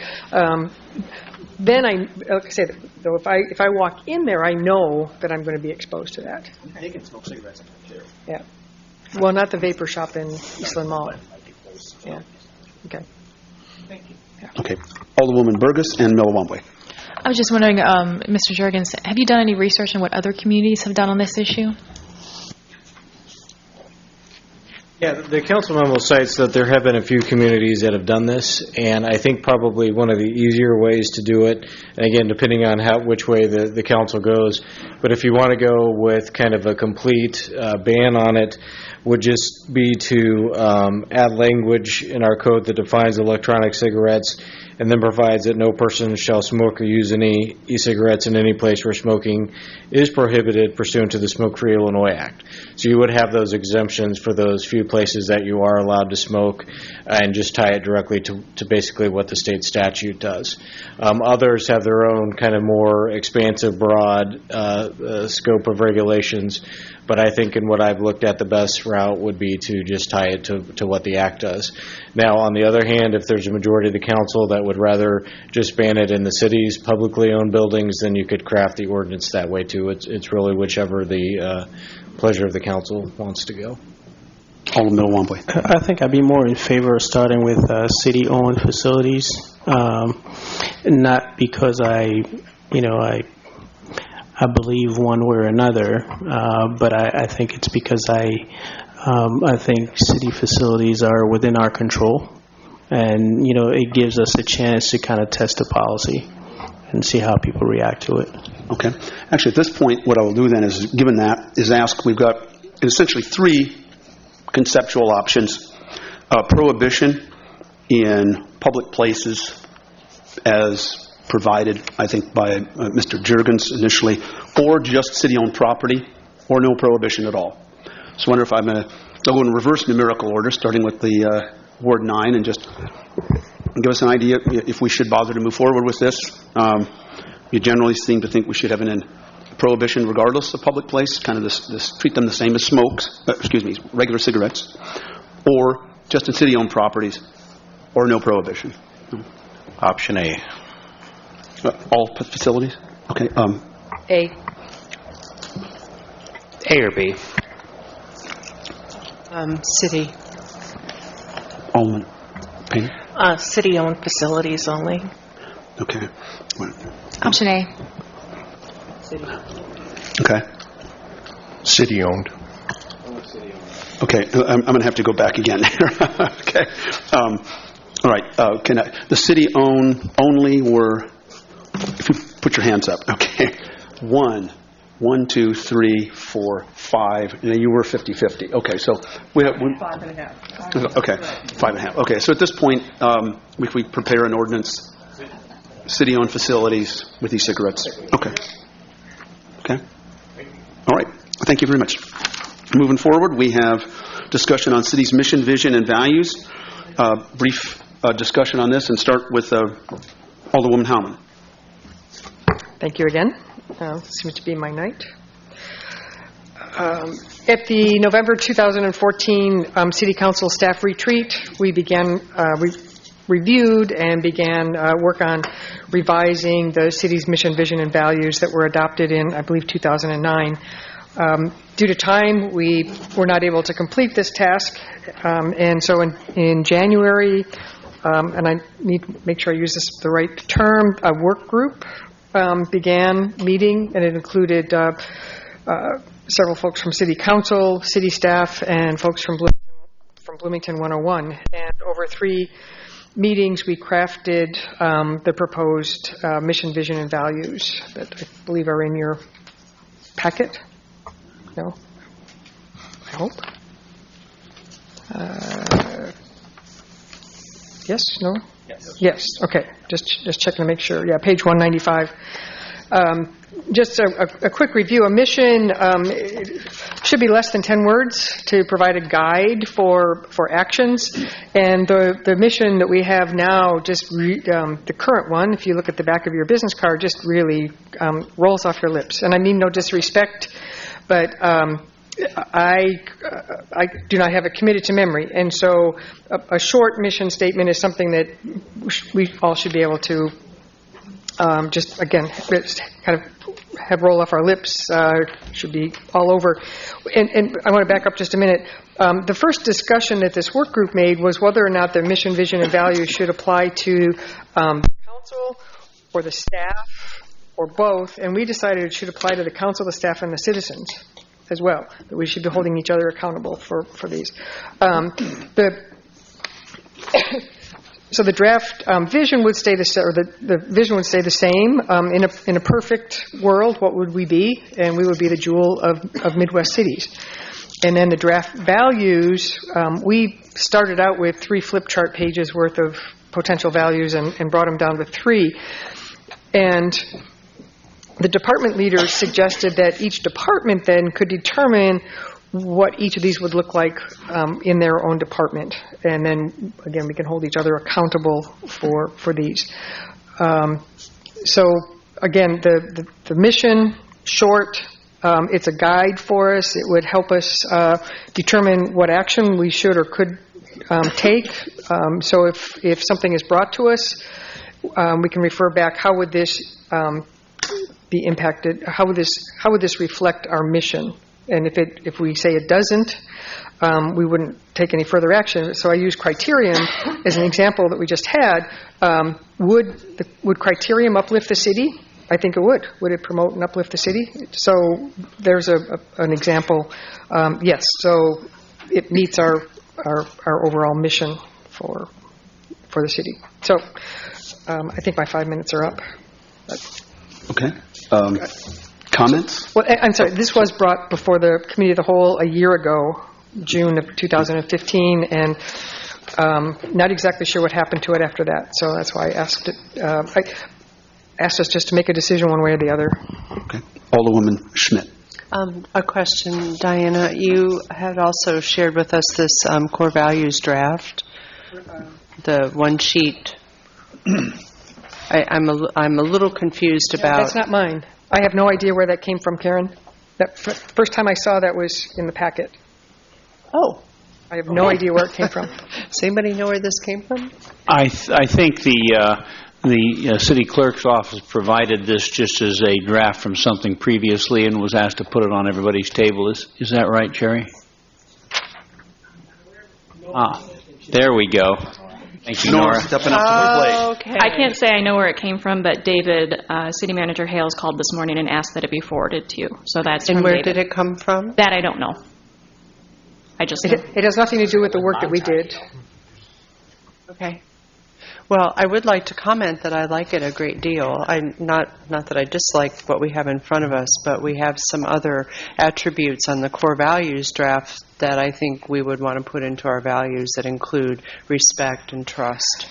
And those were values that we discussed. And like I say, it was the work of our work team that brought this down. We felt that inclusive reflected respect and trust. I mean, we tried to narrow it to 3 very specific terms. So doesn't mean it can't be expanded. Just that was the thinking and the discussion that we had. Okay. Alderman Black. Thank you. Thank you, Diana, for taking this on. I know that people usually don't jump at the conversation of mission, vision, and values, although quite important. I guess my feedback, if you're looking for it, the mission, the draft mission that you put together to lead, serve, and uplift the city of Bloomington, that's fine. The draft vision, I've never really liked the verbiage of a jewel of Midwest cities. I think that's a little too old school. Maybe like the innovator of Midwest cities, the leader of Midwest cities, the pinnacle of Midwest cities. I mean, I can go on and on about how great Bloomington is. So that'd be my feedback. But would I vote against, a jewel? No. Maybe the jewel. I mean, maybe too much Game of Thrones now. Chicago is the jewel. Yeah, fair enough. But I don't know. I think we can get a little more robust and grandiose in our vision here. That's my thoughts and values. I'm cool with. Alderman Sage. You're thinking maybe preferred by millennials 2-to-1 or something like that? No, why not? Let's go all in. Yeah, and let me say again, I think what I said a year ago whenever we talked about this, thanks for doing that. Yeah, with what you presented here on 195, I think that's basically what we looked at a year ago, right? Page 195. I'm okay with this. I do think I like it. I'm not sure who made the comment, but having perhaps each team, maybe the council decide what our values are going to be based on kind of this general framework of service centered, results driven, and inclusive. Maybe come up with a statement like this for us, and Public Works does something, and again allowing each team to have ownership and kind of customize and create something that's very specific and personable for them. That would be my. And David, we did talk about that, and one of the suggestions, and maybe I overlooked it in my notes, was that each department then could determine what does service-centered look like for our department. Yeah. What does results-driven look like for our department? What does inclusive look like for our department? So we could do the same thing with the council. How would we know if we're service-centered? What are the actions? I mean, conceptually, that's exactly what I'm saying. Have instead of this kind of one-size-fits-all for every group across every department across the city, if you wanted to use this as a foundational framework and then customize values based on a given group, to me that seems like a good step forward. Well, it's one thing to look at it in terms of an entity, the employees, the staff, et cetera. But I think this is much more than that, and this is one of the places where I think we get an awful broad brush. I have to reflect back to exactly what we are doing here, and that is properly representing, although none of us are perfect. And it's a big job, and I think it's a never-ending and sometimes thankless job. But we're representing the folks. We're representing the citizenry. We're representing the city as a whole. So back out to 30 or 40 or maybe even 50,000 feet here. And I have to reflect back about, we have a 150-year history plus. What would Walt Bittner think of this? Okay, and I'm not being critical of the document itself, but what would Walt Bittner and that council think of it? What would Jesse Smart and that council think of it? What would the folks that were here 100 years ago think of it? Have we really changed as a city, as a culture? I don't think so. Okay, we have a defined culture here in Bloomington, and the folks that are actually voting, the folks that are actually taking this to heart, are the ones that we've been representing for many, many, many years. Yes, there are millennials, but there's also a segment that are not, that were once millennials or in that age bracket, okay? And so I think we've got to be retrospective as well. Thank you. Again, in order, Alderman Fruin, Mboka, and Johnny Painter. Diane, I appreciate the work that you and others have done on this. I think the reason we struggle at getting some of these things implemented is because we all like to tweak it a little bit, and it never gets done. So I guess I'm a big believer in write it down. If you want to be accountable, write it down, put your name on it. So I'd be willing to do that tonight to any document you want to give to me. Any document? Wow. Okay. Expect a flood torrent in the morning, Jim. It probably has to be on the agenda already, though. I think we have to start somewhere, because if we don't start somewhere and put our name on it, then, all of a sudden it goes back to the work group and they're going to tweak it a little bit more and a little bit more. And these things never get endorsed, voted on, accepted. And I tell you what, I'm kind of going off what you've done with this thing here, this values draft that we've all caught us off guard here. But if you can do these things, if you can hold yourself accountable to these things, there's a special place for you, because this is pretty good stuff. But there's some good things in here, and I think all of us would have some self-admission to say we can be a better person and better focused on things. You got to live it, you got to believe it, and you got to want to do it. And unless it's in front of you, unless you got your name on it, I just don't see that change is going to occur. I guess, Kevin, you pulled out some names that I've served with in the past, and one of the comments I heard, I've tried to get the council to adapt this code of conduct that I started in 2007, 2008. Some people put their name on it, some haven't. But one of the people or some of the comments of those that have resisted it have said, well, that's who I am. That's what I live by. I don't need it written down. That's the values I live by. I think Walt Bittner and Jesse Smart would say the same thing. I don't need it written down. We're supposed to be good people. We're supposed to be honest. We're supposed to be trustworthy. We're supposed to be respectful. But I think times have changed, and we've become such a critical community and a critical culture that we're always thinking of ourselves first and critical of others, and we need to redirect it. I don't know where I'm going with this, other than the fact that we might get elected by individual wards, but we really are up here to be unified and to make progress as a group. And I just hope we can move in that direction. But thank you, Diana, for this work, and send it to me. I'll sign it. Again, in the order, Alderman Milwambwe and Painter. Okay. Thank you, Diane, for all the work you've done on this. I know I can't believe it's been a year since you did it. But, they say government moves slow, so that's all right. I don't see anything in here for me to disagree with. I mean, these are all, great values, mission, vision, and similarly, I think you and I exchanged on an email in the past. I don't know if you remember.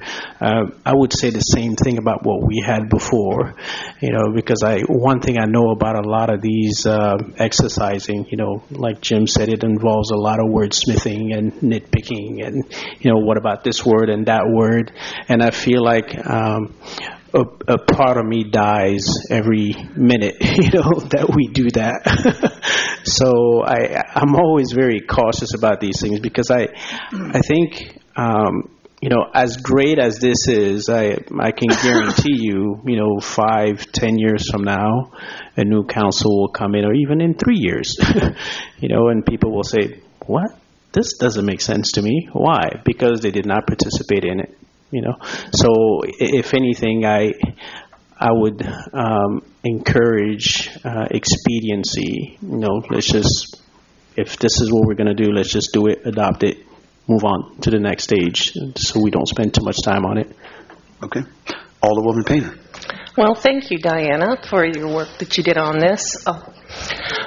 My only question is, how are we going to get people to keep this front and center in their minds? Because, there have been people on this council that have said we don't have a mission, vision, and values, and we have had for quite some time. It's been in our packet every week. So how do we get people to pay attention? Well, first of all, I want to see it. I'd like to see it in front of us, those nine words. And then, again, we just need to come back to that. When we have decisions to make, we look at that and go, what will this do to, if we were to adopt this wording, what would this do to lead, serve, or uplift our city? And hold each other. And for the values, the next time that we have an opportunity at a retreat or work session or whatever, we determine what will these look like. How would we know if we were inclusive? And then hold each other accountable for that. So when we're having discussions, not in public, but afterwards, I could go up to Scott and say, "Hey, Scott, I didn't find you being very inclusive with the comments you made at the meeting." So it's just a way of helping us, or we can compliment someone. I like the fact that you were looking at the entire city and not just the people in your ward. You were being inclusive. So we have ways to use this to reinforce or to try and change behavior, I think. Okay. All right. So at this point, do we? It seems like we have some direction to maybe come up with a couple of different versions, or what do we? Okay. So in terms of next steps, then, are we? Go for it. Go for it. And send it to all of us. Yeah. Right, and I was going to say, when I look at the previous document in the front, we also have strategic goals, that come out of that. So I think that would be the logical next step, to have some things under these categories. Okay. So I think we have the direction. All right. Well, or do we to go forward? Do we? Well, it sounds to me like the direction is for us to go for it and to keep it front and center. That sounds like the direction we can deal with. Okay. Alrighty. Thank you. Again, this is not, so everybody understands, it's not a formal vote.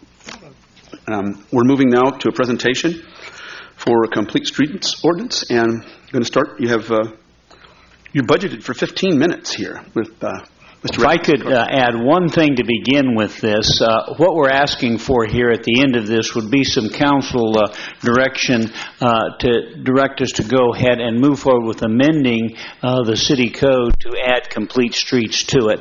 And if that's the council's will, then we'd be prepared to move forward, and I'll ask Jim Karch to give a brief introduction to it. Thank you, Assistant City Manager. Mayor and City Council, tonight is a continuation of actions that you've already taken up to this point. May of 2015 last year, you approved a bicycle master plan.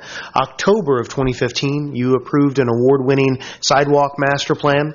And so tonight is just that continuation and next steps of what we're looking at with Complete Streets. The council has provided direction to this point on making sure that we look and evaluate and kind of consider that multimodal component as we do improvements to our streets. But why Complete Streets? What is it? A lot of this is changing the methodology, the way that communities are looking at really what streets are there for.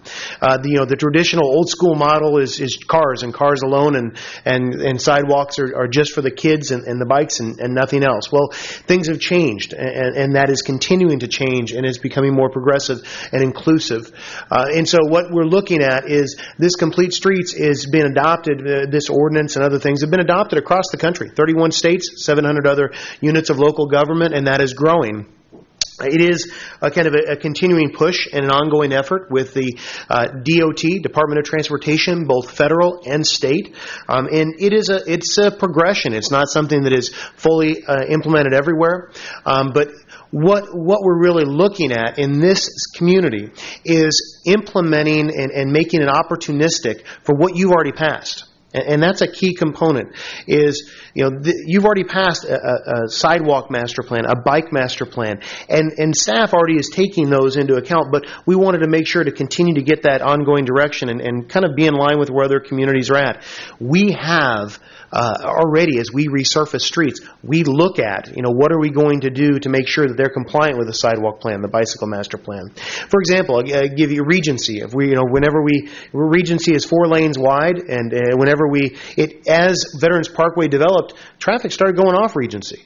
It started, the ADT, the average daily traffic, started being reduced.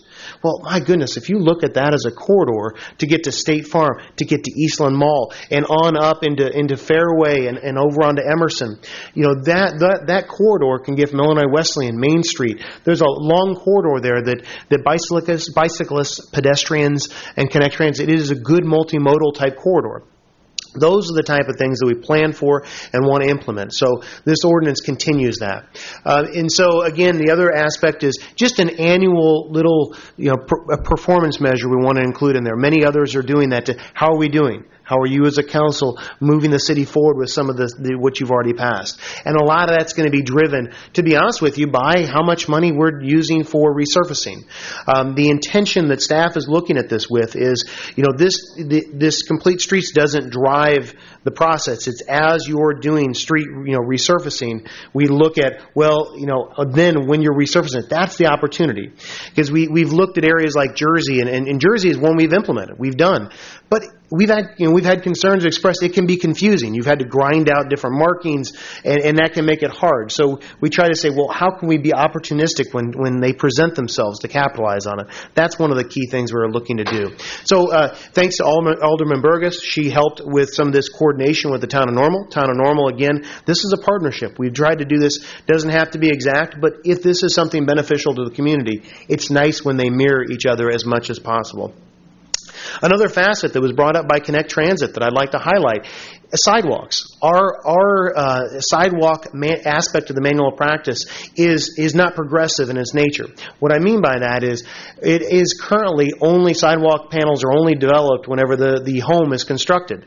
Well, that is difficult for people to be able to utilize for Connect Transit to get to places to be able to access. We get a lot of complaints about that. With development slowing down, it has been difficult for pedestrians trying to say, I want to go somewhere, but now there's 5 different gaps that I can't get where I'm going. So as part of this Complete Streets, we also want to address not just bicyclists, pedestrians, and accommodating Connect Transit. So we're trying to be holistic in this approach to you as a council. So again, that's where, as a staff, we're looking, if you're concurring with this direction, to bring back to you, where do we go from here? Do we bring this back to you? And that's where we'd like your additional direction tonight. Okay. Open it up to comments, questions. Alderwoman Schmidt. Just some clarifications. So you're saying there's no financial impact, and I'm trying to understand just so. Like there when I look is, at our but not older beyond what neighborhoods. you've already approved, I guess, is the clarification. Say that again? So you as a council have already approved a bicycle master plan. You've already approved a sidewalk master plan.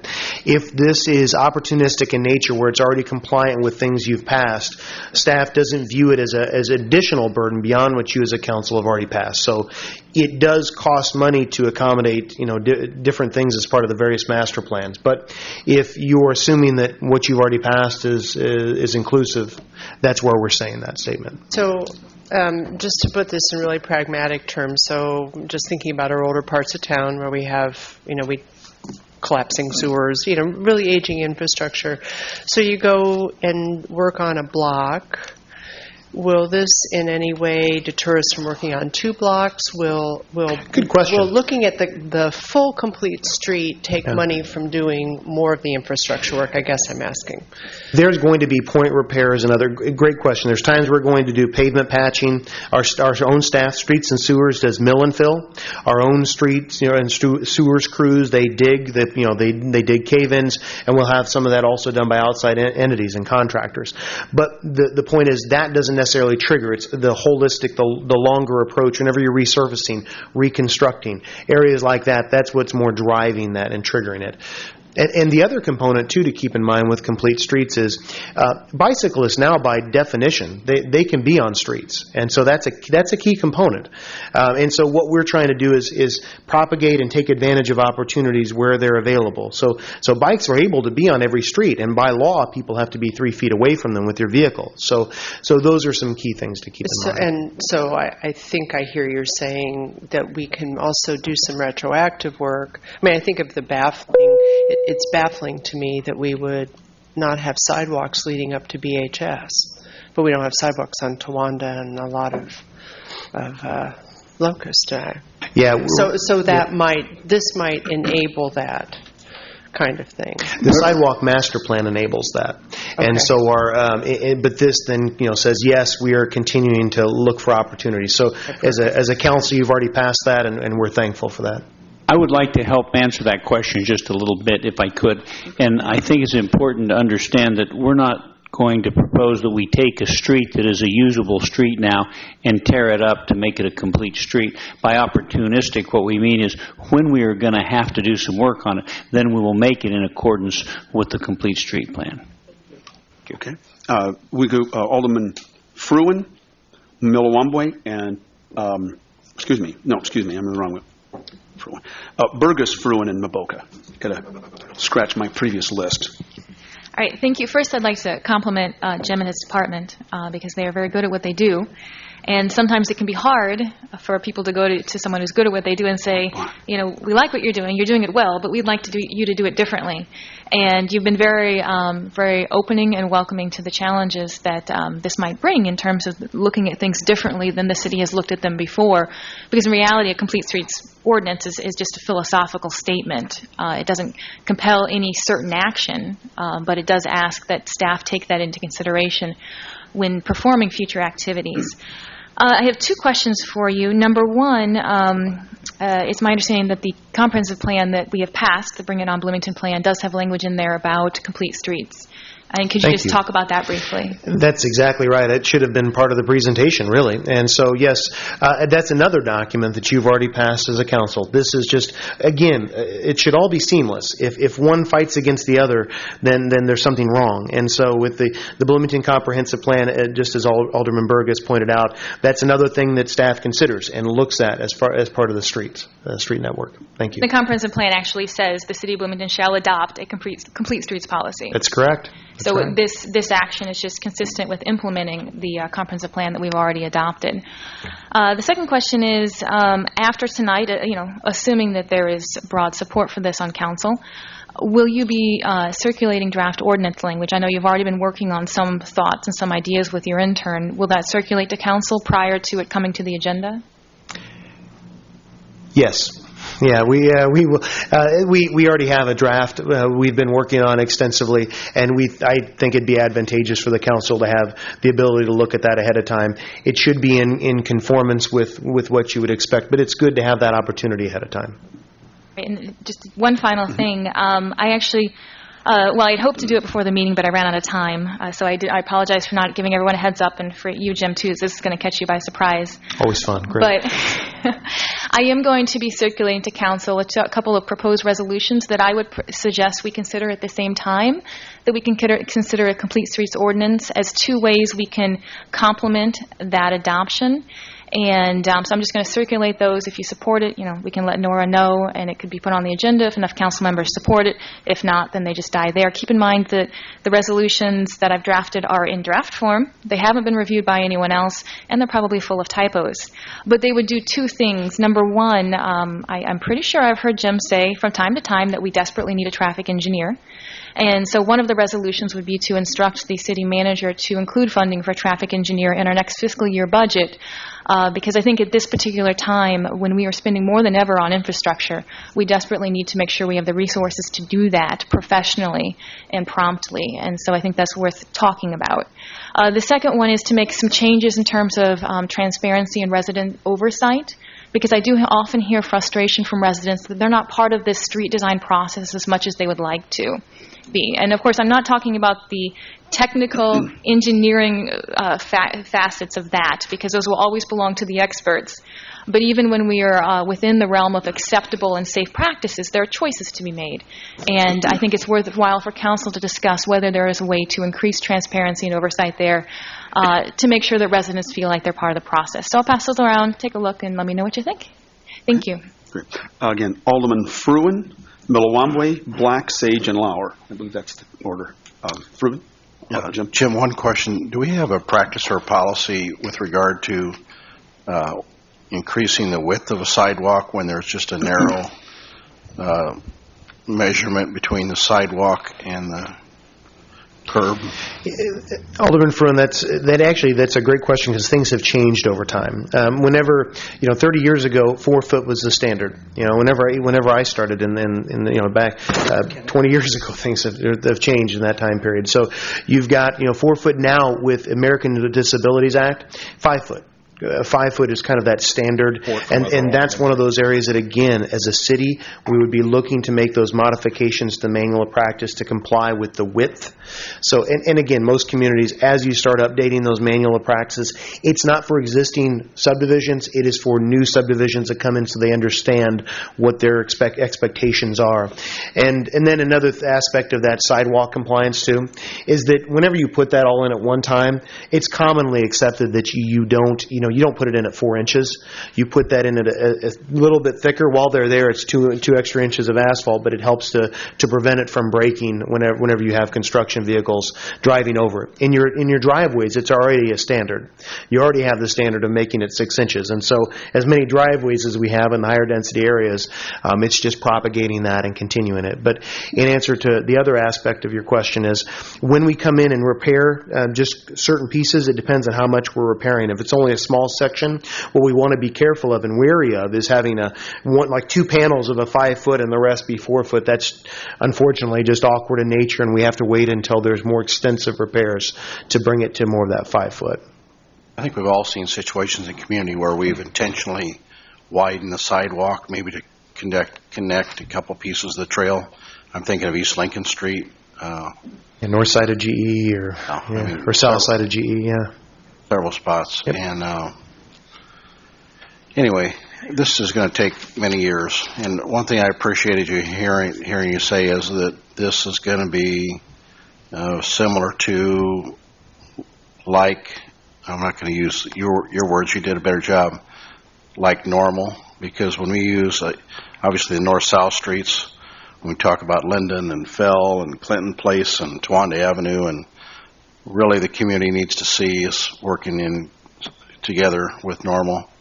So I think it's got great value, and more people are going to be using their bikes, and I think we're going to have to educate ourselves on safety, because we're still not used to, we see the sign, beware of motorcycles, but we're still not used to seeing the number of bikers on the sidewalk. So it's a evolution.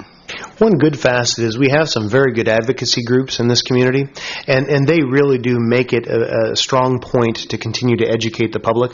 And so, continued partnership with those groups, I think, are important on the education piece, because that cannot be lost. As we shoot toward this target of being more inclusive with multimodal components, the education is something that has to continue to be stressed. Thank you. Again, in order, Alderman Milwaukee. Okay. Very good. I'm in support of this. I had a question about financial impact, if it would prevent us from doing other things, but you already answered that.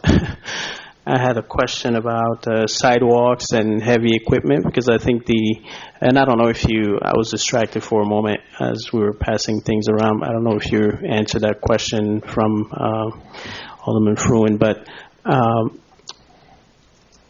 I think in the packet I saw that part of the reason for not doing the sidewalk sometimes initially is to be sure that the heavy equipment doesn't damage it. So how are you going to address that? That's exactly right. So the way that's addressed is other communities, whenever you have that, the only way to accomplish putting the sidewalk in at the same time as the street, and also allow for public inspection of that sidewalk, let me add. It eventually becomes public, and right now we don't get notified of when sidewalks go in the vast majority of the time, so we don't inspect it. That's another critical issue. But whenever you have it 6 inches in thickness, it is much more resistant to damage from construction equipment. And then whenever it is put in and then publicly inspected, it also allows us to ensure the proper thickness, and also allows for the ability to go back and inspect as well. So one of the things that you find is that anybody knows a 2x4. 2x4 isn't actually 2 inches by 4 inches. It's actually 3.5 inches. And so there are times, not every time, but there are times to where sidewalk is installed with a wonderful 2x4 and you get 3.5 inch thick concrete, and those type of things can be problems if they're not inspected properly. Okay, thank you very much. Alderman Black, then Sage and Lauer. Thank you, and thank you, Jim. This Amelia's points earlier, reminded me of kind of my favorite president of all time, Josiah Bartlett, when he would note what's next. And to me, Complete Streets is what's next, because your department's been doing a wonderful job. You and your staff have been fantastic, but this is kind of the next step in combining everything. And when I think about the accomplishments of this council, at least in my time here, I would say the funding that we have put towards the infrastructure, streets, sewers, and sidewalks has been fantastic and unprecedented in Bloomington's history. I think you really can't argue that we are the basic infrastructure council here, because we actually put the funding to where it needs to go. And these master plans really help kind of focus in on where those resources are best used. And to me, Complete Streets is really a culmination of those efforts and kind of what's next. And we've talked a lot about different things and different groups that might benefit from it, whether it be Connect Transit or those on bikes. And I'm just reminded, and we'll probably talk about this when an ordinance comes, if that's what the direction that this council has for staff. But I'm thinking about, during the summertime, you see the Constitution Trail quite full in some areas, specifically the north-south corridor between Uptown Normal and then all the way down to Atwood Station. And it makes me sad because there are so many great branches of the trail that one could take advantage of, but it's tough to get to. So, for instance, I was trying to go down Southwest Bloomington. You got to go down Bunn Street. And, there's some dangerous drivers down there, and it gets really close. These kind of policies help make that more safe. When we talk about going far out east, Normal has done a pretty decent job of trying to make it accessible and signage and everything, and we want people to be safe, and I think this actually speaks to it in a low-cost way that's going to increase safety over time and really maximize the best bang for our taxpayers' dollars. And I really don't know how one could be opposed to that, but because we all want to try to get the best value for our resources. So I appreciate you and your staff's work, and I look forward to seeing this come before the council at some point in the near future. Alderman Sage. Thank you, Jim. couple questions. First one probably a little bit more straightforward. Is there anything in Complete Streets that would have any impact on the implementation of our upcoming 5-year capital improvement program?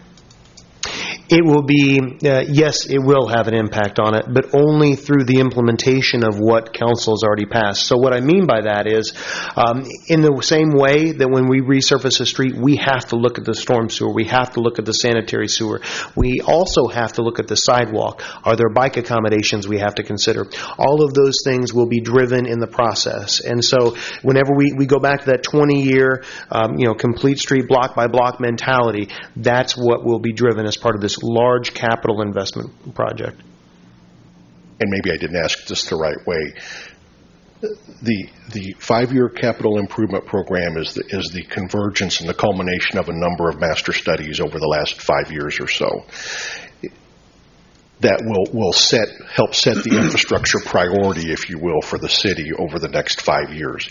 Is there anything in this federal program that will impact our ability to implement the capital improvement program that staff is bringing forward? Not from a staff perspective, and I'll say that because I just, again, be as straightforward as I can be, because I appreciate the question. Staff isn't seeing this, again, this can be viewed in different ways. Let's be absolutely honest.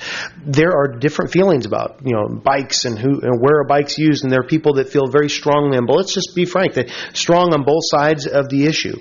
What we're trying to do is we're trying to say when we need a street to be resurfaced, that's the time to look at it. There can be some that might want to say, let's be proactive and go after and put it a higher priority. That's not what this is doing. Again, the council can provide some different direction, but the current ordinance as it's written just says, as we look at streets, eventually we'll get to everything. Eventually, over time, we're going to continue to improve streets. As that happens, we're going to improve the community in every facet. But whenever you come down to what's a priority, council always drives that. So yes. Does that make more sense? Yeah, I just want to make sure that there's not something embedded in Complete Streets. Pardon my fear learned over the past 9+ years of any federal programs that roll down upon us. But I want to make sure that there's nothing that impacts our ability to move forward with the capital improvement program that's coming forward. That there's not some edicts, there's not, statutory requirements, anything like that in there that will inhibit us from moving forward with it. That's a good question. Yes and no. And I'll say this just from a standpoint of you as a council have passed, I've said it 1,000 times now, the bike and sidewalk master plan, but those can change. You as a council, the Complete Streets philosophy, a lot of these standards are shifting and changing. And so if you pass new things, that'll affect it. So let me then say, barring any policy change by the council, there isn't anything in Complete Streets that's an accurate statement would impact or have any impact on the CIP. That's an accurate statement, yes. Okay. And I do like the point, the segue you created, for instance, with the bike. With the bike paths, because one of the aspects that I liked about the collaboration between Bike Blono and the city was Bike Blono kind of said, hey, here's a principle we think is good. When you go in to do a street, take care of the bikes at that point in time. If you have to put some additional lining down or whatever else, so that the cost became basically negligible from a city perspective. I want to circle back around to a couple more points that you've made, because you've highlighted again streets plan, sidewalk plan. I guess I'm unclear then as to if we have all of these other plans in place and Complete Street is not changing any of those plans, then why are we changing? I mean, why do we need a federal program to come in and tell us to do what we're already doing anyway? You don't have to pass the Complete Streets ordinance. You really don't. It is a propagation of the direction you as a council have continued to go in from a multimodal accommodation standpoint, and it's not the end. I think that's an important thing. There'll be additional considerations down the road. The policy level from the council, how accommodating you want to be, can ebb and flow with elections. And so this is just that next step to continue moving forward in that. So you don't have to. It doesn't change any of what you've already passed. I mean, there won't be any to maybe Karen's point early on, there won't be any practical changes away from what we're already doing, whether the complete street ordinance is adopted or not. Is that fair? Yes, that is fair. Okay. And then finally, and maybe somebody else asked about this or touched on it, when we say there's no financial impact, I mean, that's a pretty definitive statement to make in the staff report, and seems to me to be a little premature to suggest that. Because just sitting here off the top of my head, if we go to, there may not be a financial impact necessarily to, well, it occurs to me if we're going to increase the thickness of a sidewalk, the cost of a sidewalk goes up. There's a financial impact there. So I guess I'm trying to understand when we say there's no financial impact, how do we suggest that, given the kind of the early phase of this conversation or this discussion? Even the thickness of the sidewalk, and that is part of the sidewalk master plan that you've already passed. This is the implementation of what you've already passed. So what we're doing is just taking some of the different pieces and we're pushing one forward a little bit sooner than we would have. So that is kind of driving that dialogue. But this is, again, what we're seeing is this moves that ball forward a little bit more, and that's why staff's supportive of it, because we're getting feedback from the council that, yes, we like the direction that you're heading. This is a trend where the communities that are progressive, multimodal in their accommodations, this is that next step for you as a council, as a governing body. And so, again, I'll wrap up. So we're already taking those next steps with all of our master plans. Again, my concern is anytime I see these federal programs roll down, this year's suggestion is next year's policy, or next year's regulation or that type of thing. And so I'm just always a little leery of kind of the camel's nose under the tent, so to speak, with something like Complete Street, that it's a guideline, and then now all of a sudden, it's a fair statement. Statutory, statutory requirement. I look at it as wonderful as ADA has been for sidewalks, it also is extremely expensive for communities. And so there is give and take with every facet of it. And so this is one of those that there might be, I cannot say that there will not be changes in the future that will happen because of it, but they would have to be because of your actions. Okay. Or they become federal dictates. Or federal mandates. Whether or not we act or not. So, Thank you, Jim. I didn't mean to put you on the hot spot, man. Alderman Lau. Well, I am absolutely against this, and I'll tell you why. It does raise the expense of doing most everything that we're going to do. Not that I wouldn't like to improve a lot of things. I certainly do. I'm not against bicycles. I'm not against buses. But this is a push by our federal government and those outside, foreign to our country, that are pushing us to be more green. Okay? And I don't view that as necessarily a very positive thing. Yes, being more ecologically friendly is a good thing, but this increases the size of our concrete jungle. And I'm not. It retards us from a developmental standpoint. Anytime you go in and you tell a developer that he's got to put in a thicker sidewalk, that adds 20 to 30% more expense to that sidewalk. There's no two ways about it. Sorry, it does. Same thing with the wider streets. We're talking about changing the culture of our city. We're talking about changing the width of our streets in many of our older neighborhoods to accommodate all these additional things. Bus stops. Again, I'm not against that, but we have to look at the number of people that we're actually serving. Okay, the number of people that are actually out there riding those bicycles and requiring bicycle lanes. It's a very, very small number. Okay, I don't believe that it necessarily makes us any safer. Statistics in states and communities that have implemented this do not find that. Looking at the state of Florida, actually, accident rates went up, and so I would like to see the city of Bloomington have the flexibility on a case-by-case basis to look at these things and do them as the folks want them done. This locks us into a lot of things that I don't think folks even realize is going to occur here. I don't believe this is good government. I think that the federal government has run off the tracks. I think that our state government has certainly run off the tracks, and I think we ought to be making a lot of our own decisions here in our community as to how our culture wants to evolve. And I don't think that this is being driven by the citizens. It's been driven by outside. I'm not sure that it's correct for Bloomington. Just because all these other communities have jumped off the bridge does not mean that I think that we should jump off the bridge. That's not the way to think about these things. Changing our culture should be intrinsic to the culture itself and the citizens that are involved, not from outside. Haven't we had inside forces and Bike Lono or others? Bike Lono is a 25-member group. We're not talking about a huge number of people here. They're very vocal. That's true. But I'm hearing just the exact opposite. I'm hearing resurface my street and leave it alone. Okay? Don't supply me with all these expensive amenities when we can't afford it. Let's get this done. That's what I'm hearing over and over. Who are the outsiders, though, you're talking about? This is an outside entity. Okay? This is an outside plan pushed by the federal government and probably internationally. Okay? Because they're pushed by their peers. Again, we've got our government upside down. We should be making these decisions for ourselves, how we want to live and how we want to thrive. I'm not sure this is it. We're adding an awful lot of expense trying to facilitate a plan that it did not originate here in Bloomington. I'm not on board with that.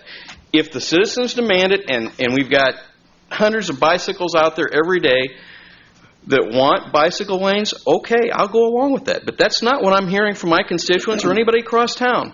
On top of that, our city was not designed for these wider streets. We're going to have to enact the right of eminent domain eventually and take up additional property. We're going to cut down on the setback from the current existing buildings, and I have found that that's actually unsafe. Okay? That's part of the problem with the Lincoln and Bunn Street intersection. There's a building there that impedes visibility because it was allowed to I think allow for some plumbing that the city had in place, and so it's non-standard. And that's my point. You're going to make something that's non-standard even more standard, and we're going to have a lot more of those problems. I think this is the wrong way to go. We should be making decisions for ourselves. I think you've answered my question. Outside plan. Yeah. Thank you. Thank you. Alderwoman Burgess. Two things to clarify.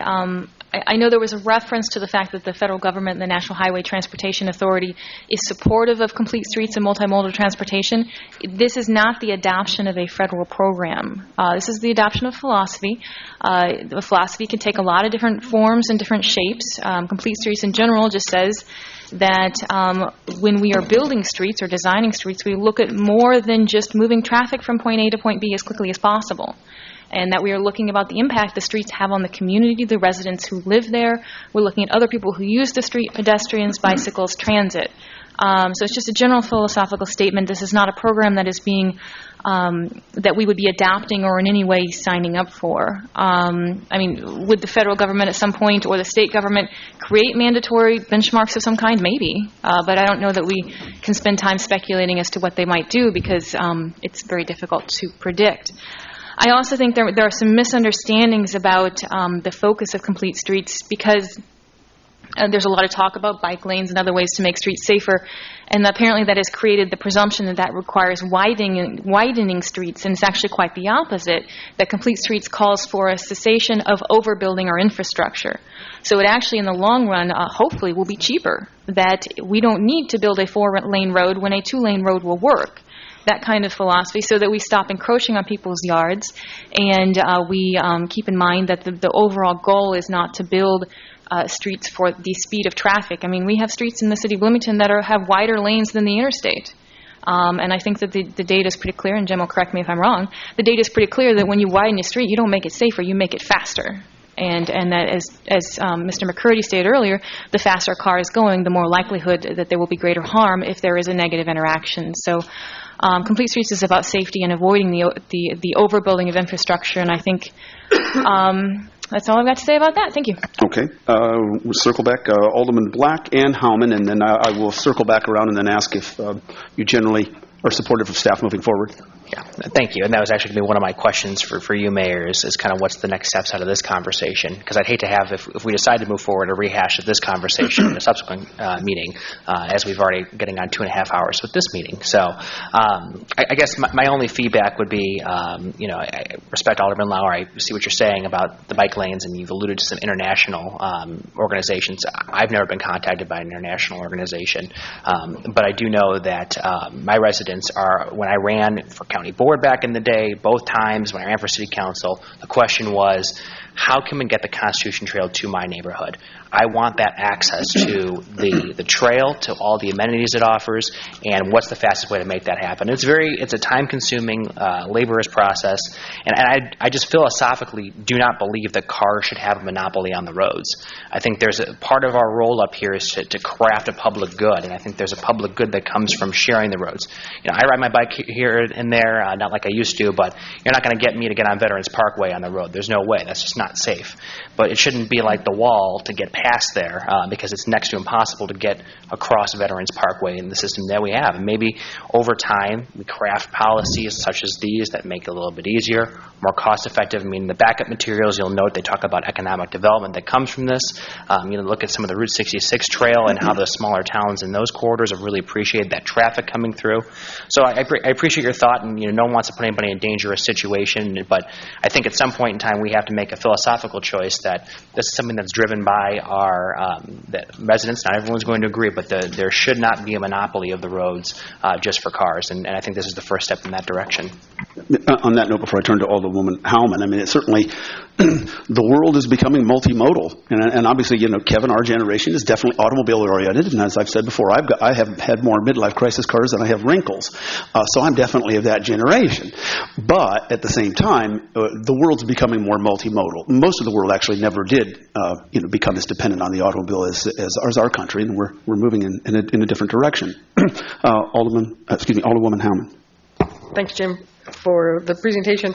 I just have one question, and this gets back to how do we make sure that our mission stays out there, and that is